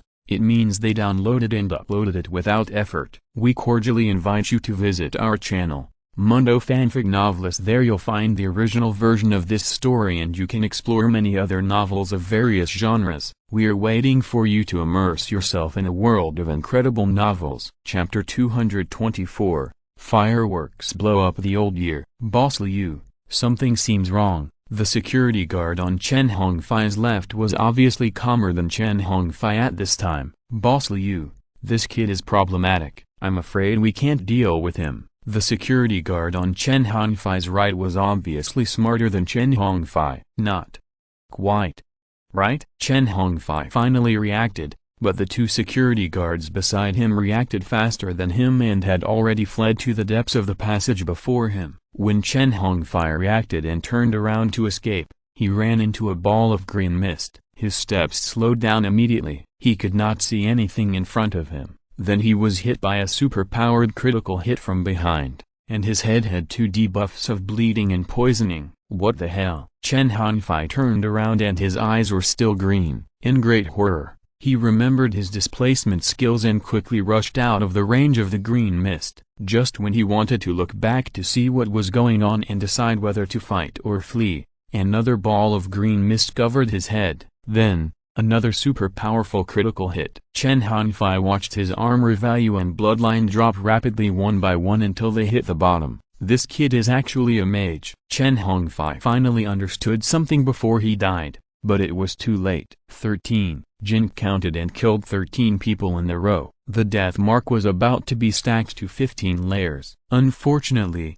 there was no place to test the power of this death mark. The system prompted that the magic value had also reached 13, but there was no specific explanation of the use of the magic value. According to Jin Ke's own guess, it should be the same as the number of red name kills in other games. If this game also has a red name system, his name should have been red, right? The two security guards were like frightened birds. They ran all the way and ran straight to the hall at the entrance of the third hall laboratory, but they could not pass the verification and could not open the hatch of the laboratory. Are you looking for this thing? Jin Ke took out the identity card he searched from Li Liang's body and asked the two security guards. After seeing Jin Ke chasing them, the two security guards were so scared that they trembled all over and completely lost the courage to fight. With two thumbs, they suddenly knelt down in front of Jin Ke, and then begged for mercy. I won't be so soft-hearted as to leave you alive and make myself unhappy. Jin Ke snorted coldly, and the next moment, there were two more bodies on the ground. Zhu Shu, Yu Gang, Liu Zhu, Dao Beiqing, Ni Yu, Qin Heiji, Chen Yang and others rushed over and saw the bodies of the security guards on the ground. They were all a little horrified. They knew that Jin Ke was very strong, but they never thought that he was so strong. You have to know that these security guards are well-trained masters in the base, especially the security captain Li Liang, who they once looked up to. Unexpectedly, they were so vulnerable in front of Jin Ke. Let's go back to the base quickly. Report everything here to the base leaders, Yu Gang shouted to Jin Ke. Well, let's go. If Luo Ye gets the news and rushes over, we may not be able to escape anymore. Zhu Shu also said to Jin Ke. Originally, they could have left directly, but Jin Ke saved their lives again. It would not be appropriate to leave Jin Ke alone and run for his life at this time. They should go together anyway. Luo Ye, it would be best if he could come now, but he won't be able to get here so quickly from the base. Jin Ke had a regretful expression. He just added 15 death marks, but unfortunately there was no place to test the power of these marks. It would be perfect if Luo Ye appeared at this time, and was accompanied by a dozen security guards or guards. 15 death marks were thrown at them, just enough to form a spring couplet. The sound of firecrackers bids farewell to the old year, and the blooming of fireworks welcomes the new year. At this moment, the heavy hatch of the laboratory was suddenly opened from the inside. More than a dozen dark warriors in black armor and black masks filed out of the hatch, welcoming Luo Ye out like a multitude of stars surrounding the moon. Luo Ye received the signal sent by Li Liang before his death that the mission had failed and requested support. He couldn't help but feel very strange. He didn't know why Li Liang and more than a dozen security guards couldn't complete such a simple mission. Luo Ye put down the things at hand, immediately returned to the master bedroom, took the underground maglev subway,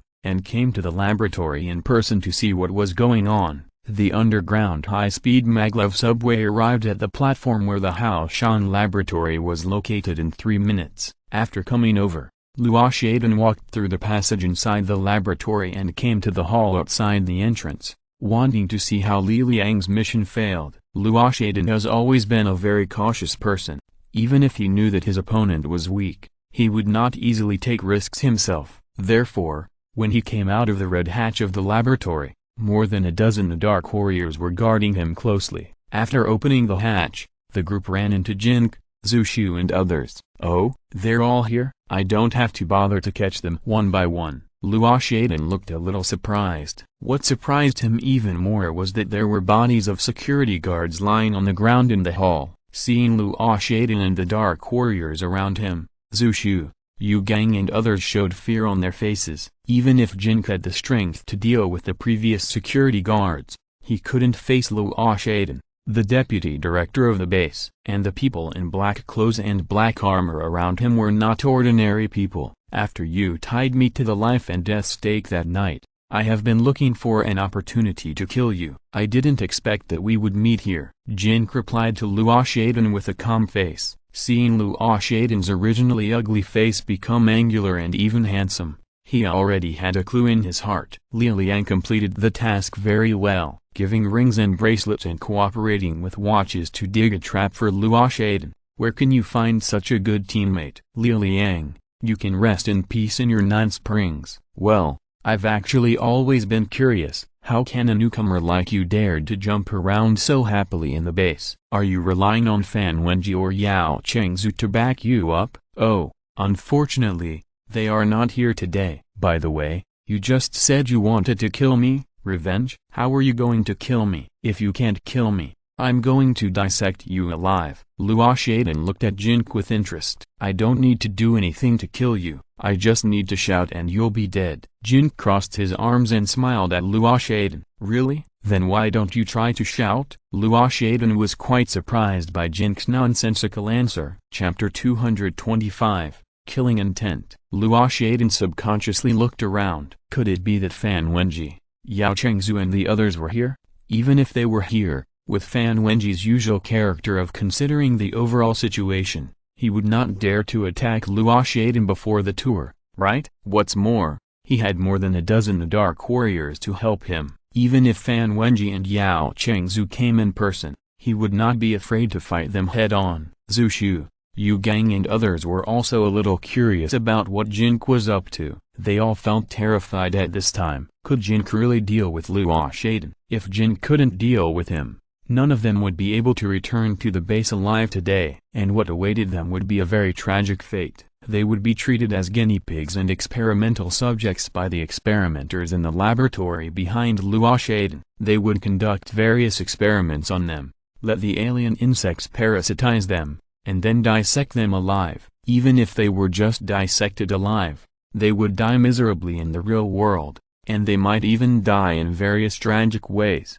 or even attach their souls to parasitic bodies in the game after death, like Luo Jing, unable to live or die. I really couldn't imagine it. Whoa! Explode on the spot. Jin Ke suddenly shouted to Luo Ye, and then with the thought, 15 death marks were fired at Luo Ye and a dozen dark warriors around him. The death marks did not have dazzling energy waves, but were silently imprinted on each target. I explode on the spot. Luo Ye was speechless about Jin Ke's nonsensical play. He was about to mock Jin Ke, but at this moment, with a muffled sound of bang, the orange outfit Luo Biao in Luo Ye's hand suddenly exploded. The powerful spatial tearing force generated by the explosion of the D-level orange suit instantly blew up his arm guard, broke and blew away half of Luo Ye's arm, and completely emptied his armor value. If it weren't for Luo Ye's full set of sea-level purple suits with an armor value of more than 3,600, and the endurance plus defense coefficient reached 2.3, which made his overall armor value reach nearly 8,300, the extremely powerful explosion of the orange suit Luo Biao would have directly ended him. The sudden explosion attack made Luo Ye a little dazed, and his body stiffened for a moment, and the next moment it was a heart-wrenching pain. Luo Ye, who was extremely smart, understood it in an instant. Could this Luo Biao be given to him by the kid in front of him through Li Liang's hand? Then, the explosion on the spot was a preset voice key to detonate the Luo Biao. Damn it! Li Liang, that idiot, pig teammate. Luo Ye, have been cautious all my life. My only weakness is that I am ugly. I didn't expect that my opponent would seize this weakness and launch a targeted attack. That little beast is too sinister. Fortunately, only the left hand was blown off, which will not affect the combat effectiveness. You want to kill me, but you are too naive. Luo Ye was completely enraged. While he was howling and roaring, his mind was also thinking very quickly. His body was stiff and he had just recovered from the strong shock wave after the explosion. He immediately controlled the storage bracelet with his mind to take out the sea-level purple short knife, and then used a displacement skill to kill Jin Ke. But at this moment, another round of explosions occurred. Luo Ye and a dozen or so dark warriors around him were like cannons fired at festivals. In less than 0.1 seconds, the death marks on their bodies were detonated one after another. The 15 layers of LV-14 death marks accumulated and caused about 1,050 points of explosion damage, which was simply unbearable for the Dark Warriors with super high attack power, but armor and health points only reached about 800 points with endurance bonus. The shockwave formed by the detonation of the death mark made Luo Ye's body stiff again,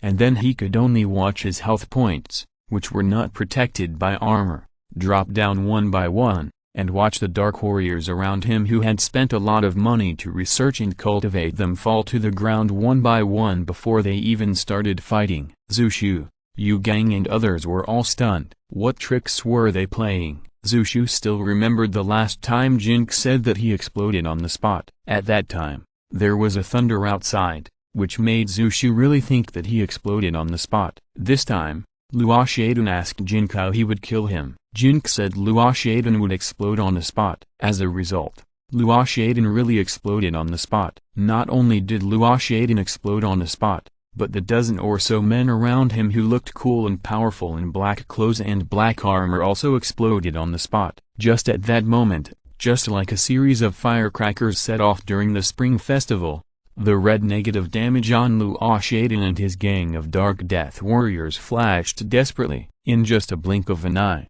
none of his men were left, and they were all blown to death. If Jin Ke said that he was a generation of boasting gods and boasted to Luo Ye and his gang to death, Zhu Shu and the others would believe it. Otherwise, how to explain what happened just now? After the explosion, Luo Ye was not dead. Boss-level characters are really not so easy to kill. Luo Ye, who was previously in the center of a group of dark warriors, now stood there alone, with the blown-up pieces of meat, intestines, and internal organs of the dark warriors hanging on his head and body. His face, which had become extremely tough and handsome because of the Wo Biao, now returned to its previous ugliness, and even the severe pain caused by the left arm being blown off made his face even more hideous. The once arrogant deputy director of the base and C-level strongman now exuded a sense of embarrassment and exasperation. One of his arms was blown to pieces, and he had already guessed that it was Jin Ke's conspiracy. And then he found that the dozen or so dark warriors he had worked so hard to train for several years died in Jin Ke's hands. Although he didn't quite understand what insidious tricks Jin Ke used, his anger had reached its peak. He wanted to kill, he wanted revenge, he wanted to dissect the boy in front of him alive. Only by peeling his skin, digging out his flesh, breaking his tendons, and crushing his bones can the incomparable and wild anger in my heart be dispelled. Manager Luo, you feel very uncomfortable, right? Very angry, right? Very crazy, right? You want to kill someone, right? When you had me pushed into the darkness of the wild and tied to the life and death stake, you probably didn't think that you would have this day, right? Jin Ke held an alien insect claw and looked at Luo Ye, who was a few meters away, with a mocking expression on his face. Little beast, too insidious. If I, Luo Ye, don't get rid of you today, you will become a big trouble in the future. Luo Ye's hand was a C-level purple short knife with a sound of clang, and his eyes were boiling with murderous intent. What if you are blown up to only one arm? What if you are blown up to the point of losing all your armor and having little blood? I, Luo Ye, only need one knife to kill you, a little beast, and that's enough. End of this chapter. Thank you very much for reaching the end. Don't forget to like. Looking for more exclusive content and immediate access? Subscribe to our Patreon. Remember, every like, subscription, or donation encourages us to continue. Thanks to everyone. See you in the next video.